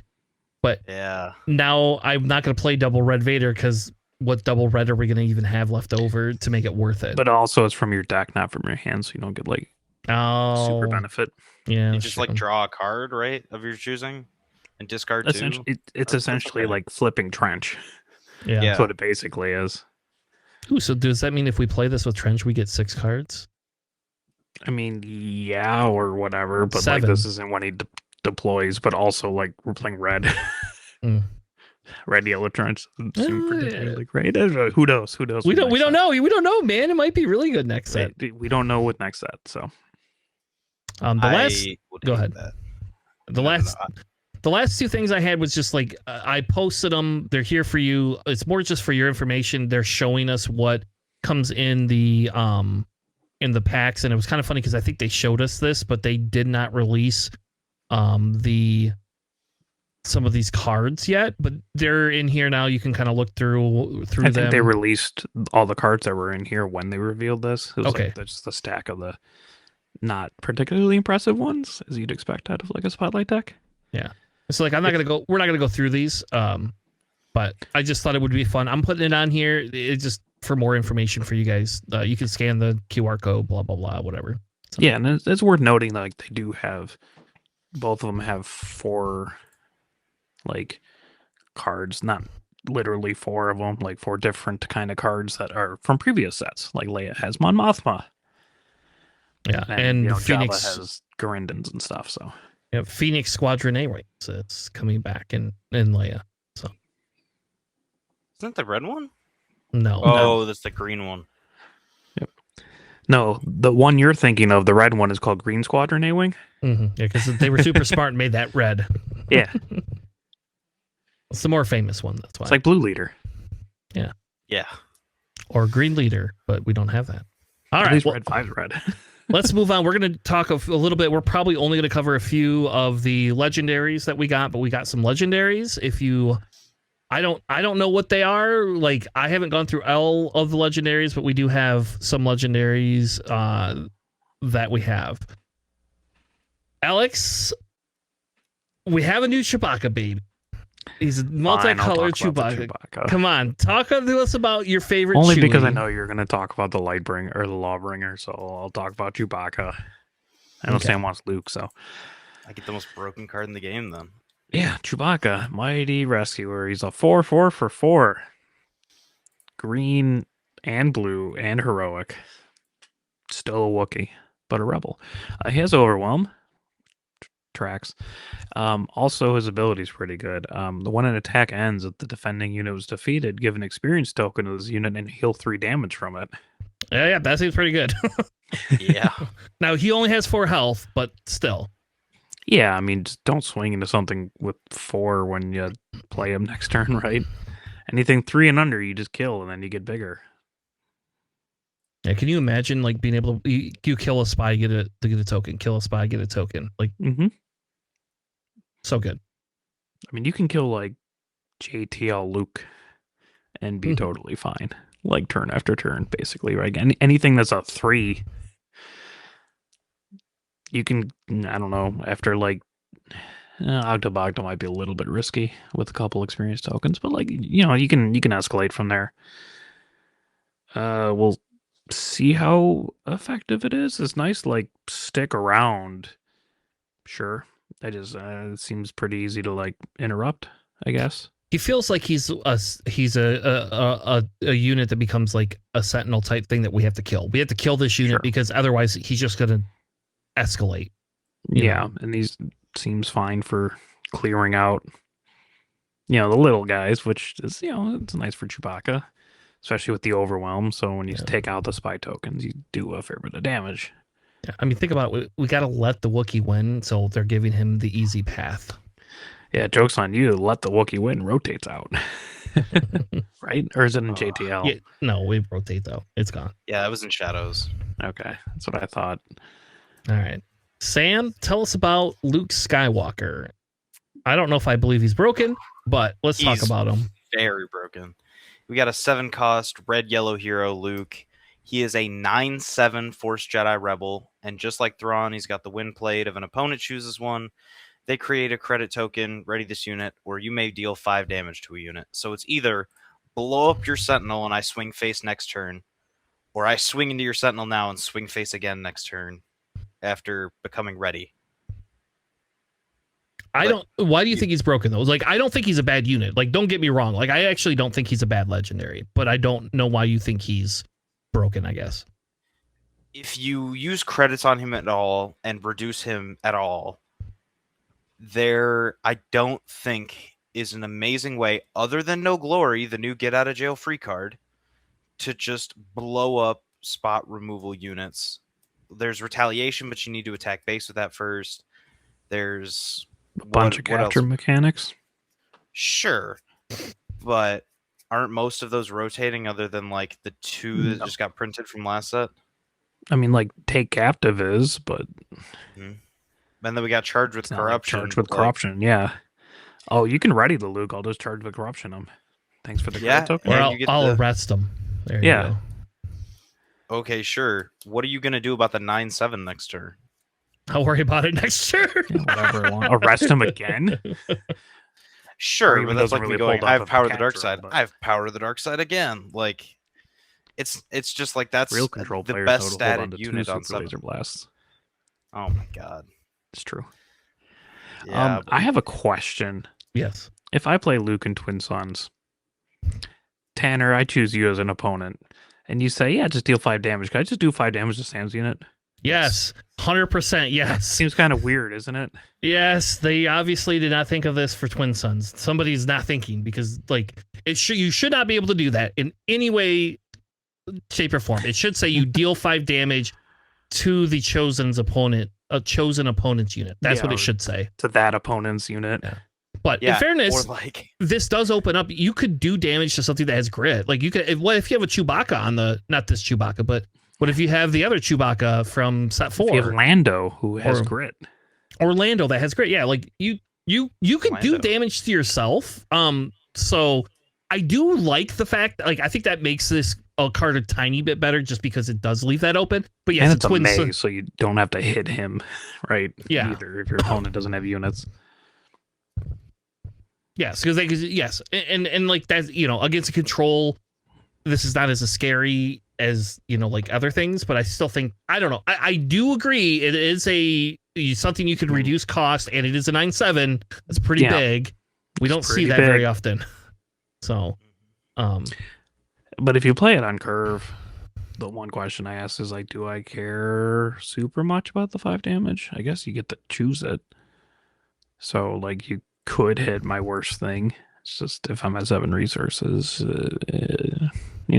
I don't know, because if I'm playing it and I have other stuff out, and you have a Typho or you have a Churret, like I'm get to excited choose my kill worst it. option, which sucks. But I wouldn't. Yeah. Yeah. It's better than letting it ready, though. I'll just tell you that right now. like you don't want. I mean, I guess it doesn't have overwhelm on it. I do like that it's also it's also Rebel, so it's gonna have like. I don't know how you play this with Jin or so, but it does have Jin or so, like wannabe synergy to it, So I actually like this legendary quite a bit too. I don't think it's broken, but I do genuinely think this is a pretty decent replacement for like Luke 1, right? So this is a lot better than that other Luke Skywalker unit that we got. The green Luke? This is better. Force Luke. No, remember that Force Luke that we got in set 5? Hey, he is good. I will go Sorry, to my I thought we grave were saying talking that I about like the that. most recent Luke. Yeah. My mistake. All right. We'll go on to the next one. We have Lawbringer.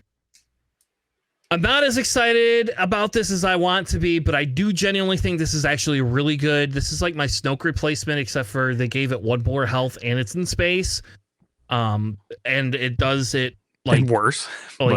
Like you get to choose any aspect, and you're probably able to choose any. Like people don't play monocolor very often, so you're not playing a green and a yellow and not any like heroic, because you can just choose anything with heroic.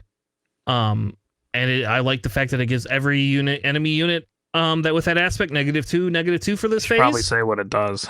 All right, yeah. Okay. It's an 8 cost villain green that is a 7/7 Imperial Villain vehicle. Did I say green? Yeah. Villain Slate. Villain blue 7/7 capital ship called the Lawbringer. Yeah, it is over Lothal. And when you play it, and then on attack, you could choose an aspect and give each enemy unit with that aspect -2 for that phase. So it is funny, like, because you're not going to, it doesn't work like Snoke where everything entering is just giving a static -2. So like they can still play, like they can hold their queen and not play Queen Amidala, and then you play this, then they play clean and they're all their spies. But you just better hope that they're playing this and claiming. Don't have an aspect. Well, it's for the whole phase. Yeah, but it's only going to be... You wouldn't hit spies with it because they don't have aspects. Okay, but it's only for units in play, though, right? Yeah. It's not... this is like going to be for units in play, though. This is not going to... Like, if you enter another unit, it's all going to get the -2 as well? No, because that's how it works with Yoda, is the friendly Jedi thing. Or with Yaddle, with the friendly Jedi thing. On attack, give friendly Jedi restore 1 for this phase. If it's a new... between your leader or between... units that haven't entered play yet, they don't get the restore. So I would imagine it's the same thing. That was my belief, and that's why it's not as good as Snoke. Well, see, the wording's different on Yaddle, because like Yaddle's like each other friendly Jedi unit gains restore 1 for this phase. So it's like maybe the other part kind of messes with it, but I'm leaning more towards what we're going for here. What about, because what does Tala say? She's the other one that gives the hidden thing. Give other friendly units hidden. That's just it. And it doesn't work for anything that's not anything that's already there, right? I don't know. We'll have to dig into that. I think I'm right, but if it does the Snoke ability, man, I'm excited. I'm even more excited then. Well, see, Tala says each other friendly unit gains hidden, so okay. Play a unit, they gain hidden, right? Yep. And because because it says each other, and this one just says each enemy, so it's just any enemy units. I don't care enough. Okay. It is really funny to ambush out with Dryden, though. Yeah, discard. Well, no, right. I mean, like when Dryden flips, you can ambush any cost unit out. Oh. So you can discard a card and ambush a Lawbringer. And then give the entire board -4/-4 if they're all 1 aspect or whatever. That's hilarious. Yeah. Or hit multiple aspects, all green and all blue get -2/-2. That's crazy. All right, Alex, which one do you want next? Do you want the Intimidator, Maul, or the Persecutor? God, I really gotta give it to the Imperial for making the stupidest names for their ships. They're always on point. George Lucas is not good at writing villainy names. I'll go with the Intimidator. Okay. Why not? It's a green villainy spaceship. It is an 11/11 for 11. It's a capital ship. When played, return any number of friendly resources to their owner's hands. For each resource returned this way, create a credit token. It's pretty nice for getting back my confidence in victory I accidentally resourced. You're killing me. So dumb. I hate that so much. I think it's cool. The 11 cost is high, but like the possibility of returning like 11 resources to the hand and slap something else that's really big down is pretty cool. Hopefully you win, or else that gambit ain't gonna pay off.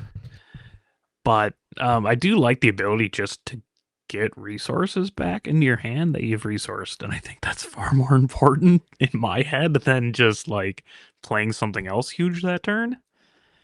Like, I'd rather take like 4 resources back into my hand, have 4 credit tokens, and be able to play like a Maul or something next turn, or a Red Devastator that turn, or whatever. Play something slightly smaller the turn later, but also get the critical resources back. You do know that you can play the Confidence in Victory with this and win, right? You play this, pull all your resources up, play Confidence in Victory. If only Confidence in Victory didn't have the phrase of you have to do it for the first thing you do that turn. Sure. Yeah. That's dumb. But it gets it back into my hand for my one-off. All right. That's fair. And also, they're probably going to have an issue in space if I have an Intimidator there. I am in the agreement with you. I actually kind of like this because it gives me my cards back. So. God, I wish I had like Overwhelm, but that might be a little bit too much. I get it. We both had Sentinel. If it had Sentinel, I'd be excited by that. Well, if it had Sentinel, it'd be super silly. Like, I don't even care about the Overwhelm, but the Devastator. The Sentinel's the important part. I know. If this was an 11-11 Sentinel, oh my God. Piet. All right, Sam, you're up. Which one do you want? Which one do you not want? I don't. He wants them all. All right, I'll take the Persecutor. It gives me the least amount of stuff I have to read. 9 cost. All right, we got a 9 cost Red Villainy, 9/7 Imperial Capital Ship, or Imperial Vehicle Capital Ship. When played and on attack, choose an arena. You may deal 3 damage to each unit in that arena. Bombing run on a stick. Easy. That costs almost twice as much. Yes. Yeah, no. But you could keep doing it every turn, right? You can also ambush it out with Trident. If we're going to late game now, baby, for everything because we don't have removal and everything's going to cost more. I love this ship. So, like, I'll just say it. I like this ship. What is the cost of that Flummox? The Fulminatrix? Yes, Flummox. It's a Flummox. Flummox? Yes. It's a Rick and Morty thing. It's an 8, right? Okay. This is a little bit more expensive then, but that only does it to 1 unit, whereas this does it to... Yeah, except for it hits your units too. Yeah, but if you're playing Piet, you're just playing space anyway, right? So. Kinda. Except for all your little droid dudes, if you're playing that. No, we're not playing droids anymore. It can also hit space. I mean, it hits itself in space, but like you can also hit space with it. And it lives. Yeah, the first time, yeah. And the second time. If they didn't attack into your Persecutor, that's on them. I like it. I think it's a pretty neat ship. I don't know how much play it'll honestly see, but I mean, it'd be pretty annoying to like credit out pretty early. Sounds and it's like a pretty juicy Krennic target.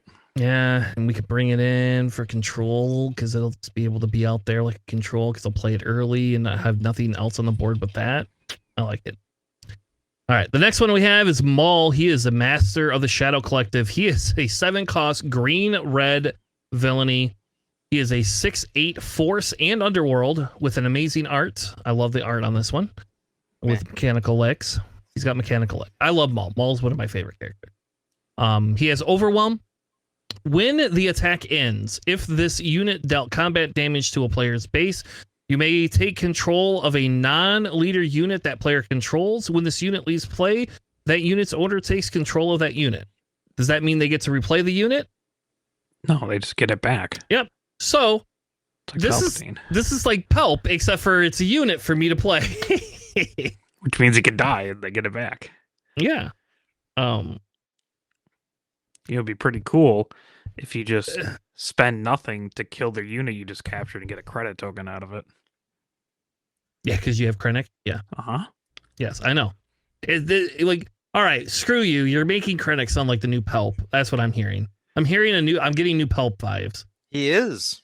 And which is good because Pelp's rotating and I'm sad about that. Right. We will talk about that. We will have a crying cast where Alex and I talk about how much we're going to miss Eternal Pelp. format is a thing, and they're having PQs with it next. This upcoming set is going to have Eternal PQs. Sure. Han 1 green forever? Yep. Against Pelp forever. Here we go, baby. So I actually like this legendary. I think this is a pretty dope legendary. I like it. I do think it kind of bullies you into that green red, but I mean, okay.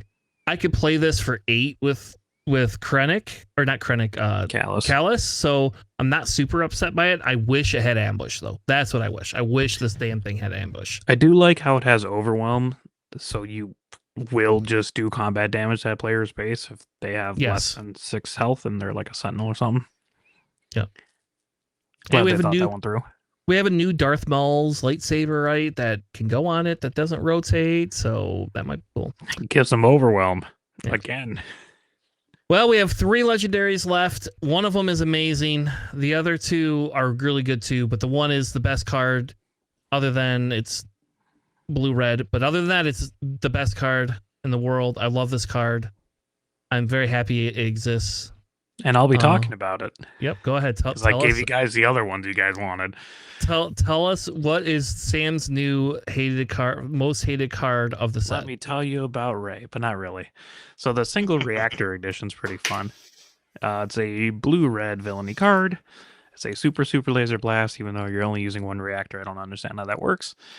Basically, just defeat all units. For each enemy unit defeated this way, deal 1 damage to its controller's base. I love it! Maximum chaos in Twin Zones. Yep. This is gonna be amazing. I'm not. Yeah, so Daedra Heart Control got like super laser blast plus damage. Seems fun. I'm excited. Chewbacca from set 4 stonks are rising. That's what the no glories are for. Oh. It I fits had hope for a second. You had hope. Sam, what do you think about this card? I think that I was really happy for rotation. I'm like, all right, here's all the things that we're going to be able to do. I miss Han 1 leaving, but there's all these things that are going to be so cool. And then they just reprint fucking Super Laser Blast, and I'm just cool.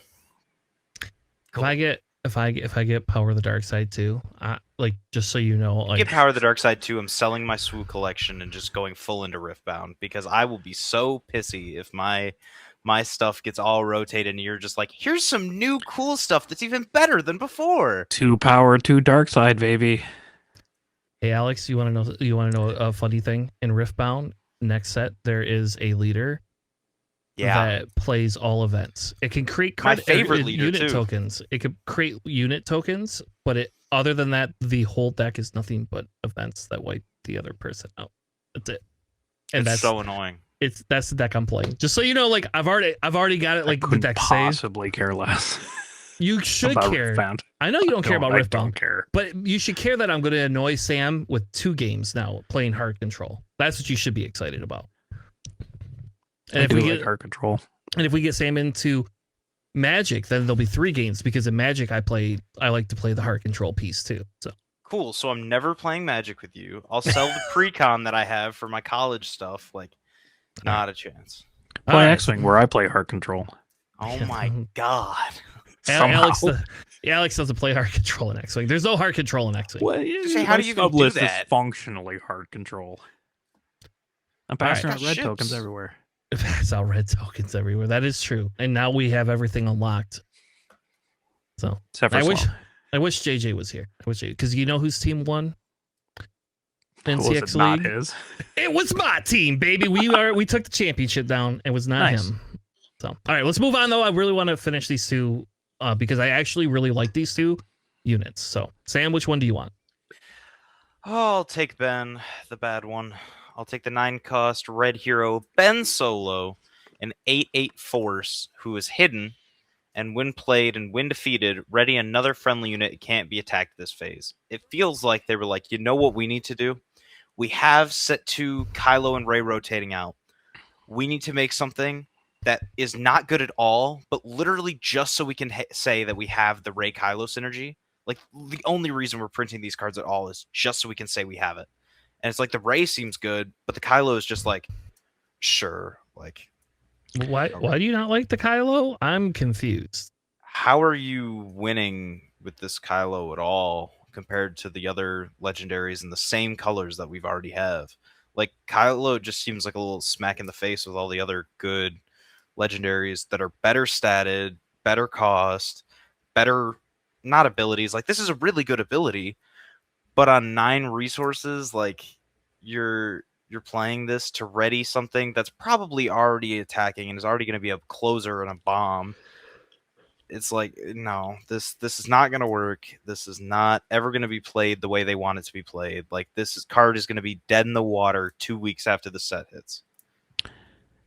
So like this doesn't override Sentinel, right? No, it should not. Because I think they've already trumps fixed over that in the can. rule. Yeah, they've already fixed that in the rules before. So I'm pretty sure Sentinels. Usually you can they still have attack it. some sort of phrase after that saying unless it has Sentinel. Yeah, but it's usually in parentheses. They probably just cut it out. Like I guarantee they're not going to Since make when it so do they you're do just that for unbeatable. these cards? They do that for the hyperspace ones.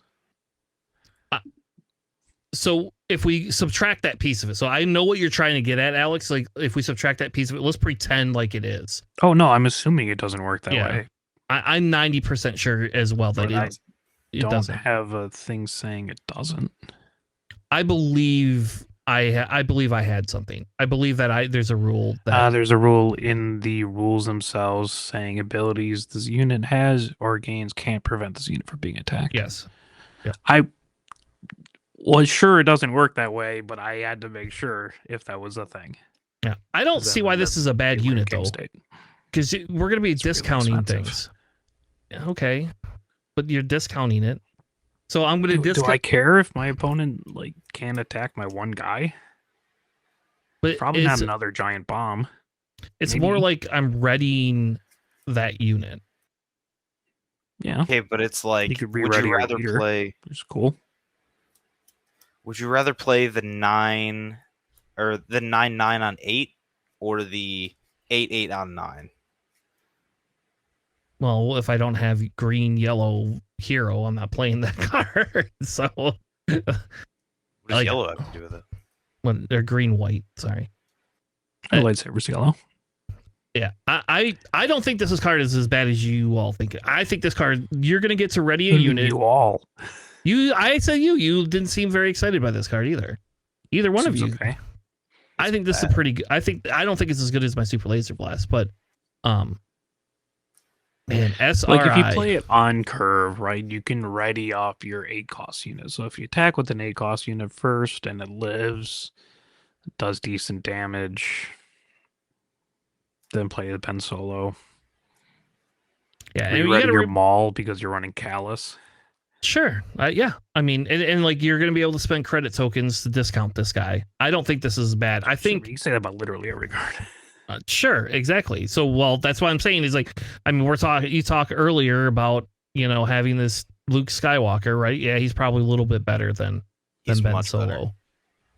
But being able to ready a unit and then they can't kill it that phase except for through a spell, that's pretty good. Like I'm going to say that feels pretty good. So, and I do agree with you with them all. I brought with Luke, right? Or whatever, just if they have a Sentinel. Doesn't matter that you're readying of your own unit. Absolutely. You're 100% right. Yep. It seems fine. Like, I like that it's hidden. I'm kind of iffy that it only has the Force trait. Seems a little bit weird. Yep. But well, I guess it's a hero now, so Kylo, so yeah, which is very weird too, because he was only heroic for I don't know what 3 or 4 minutes of the whole movie. So, like. Yeah, it's like getting a heroic Vader because you chucked Palpatine off a cliff, right? We should get. Anyway, let's move on. We should get that. No. Give me a heroic Vader, baby. All right, the last one I have for tonight is Rey Skywalker, correctly given the proper name. I like that her subtitle is Skywalker. I just think it's stupid. She is an 8-cost green, white, 9/9 Force Jedi Resistance. So you could now play her with Holdo. Opponents can't take control of this unit. This unit can't be defeated by enemy card abilities. So it's like a Chewbacca on steroids, right? You can still bounce it. Capture it. And you can still capture it. So there's still capturing and bouncing mechanics that do affect it, but and killing its ability. Yes, and Force. Oh, we're gonna lose Force Lightning. Oh, I'm so sad.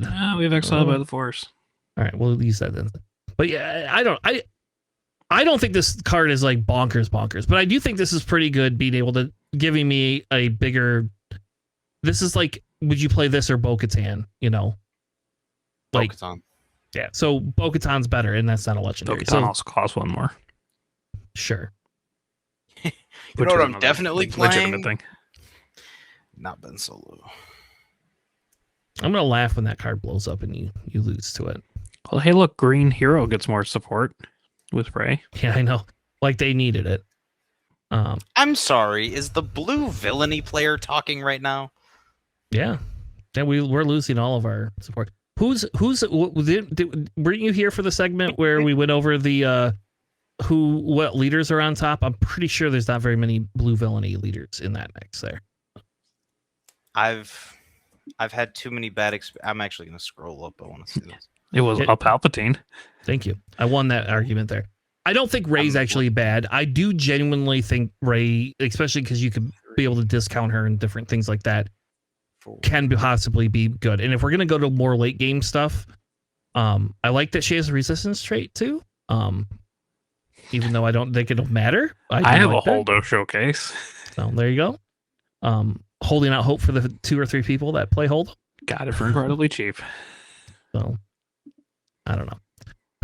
Either which way, that's enough cards. That's more spoilers than I can handle in one night. I know there's more, and we'll go over them eventually. Yeah, we'll add to the list as things come out for it. So with that being said, thank you all for joining us tonight. Just want to shout out NCX League. Thank you, Greg, and everybody that makes NCX and X-Wing happen. Wolfpack all the way, baby. Wolfpack. Yay. Yeah. Fuck you, JJ, for not drafting me. There you go. What are we cheering for? Wild that it didn't draft you.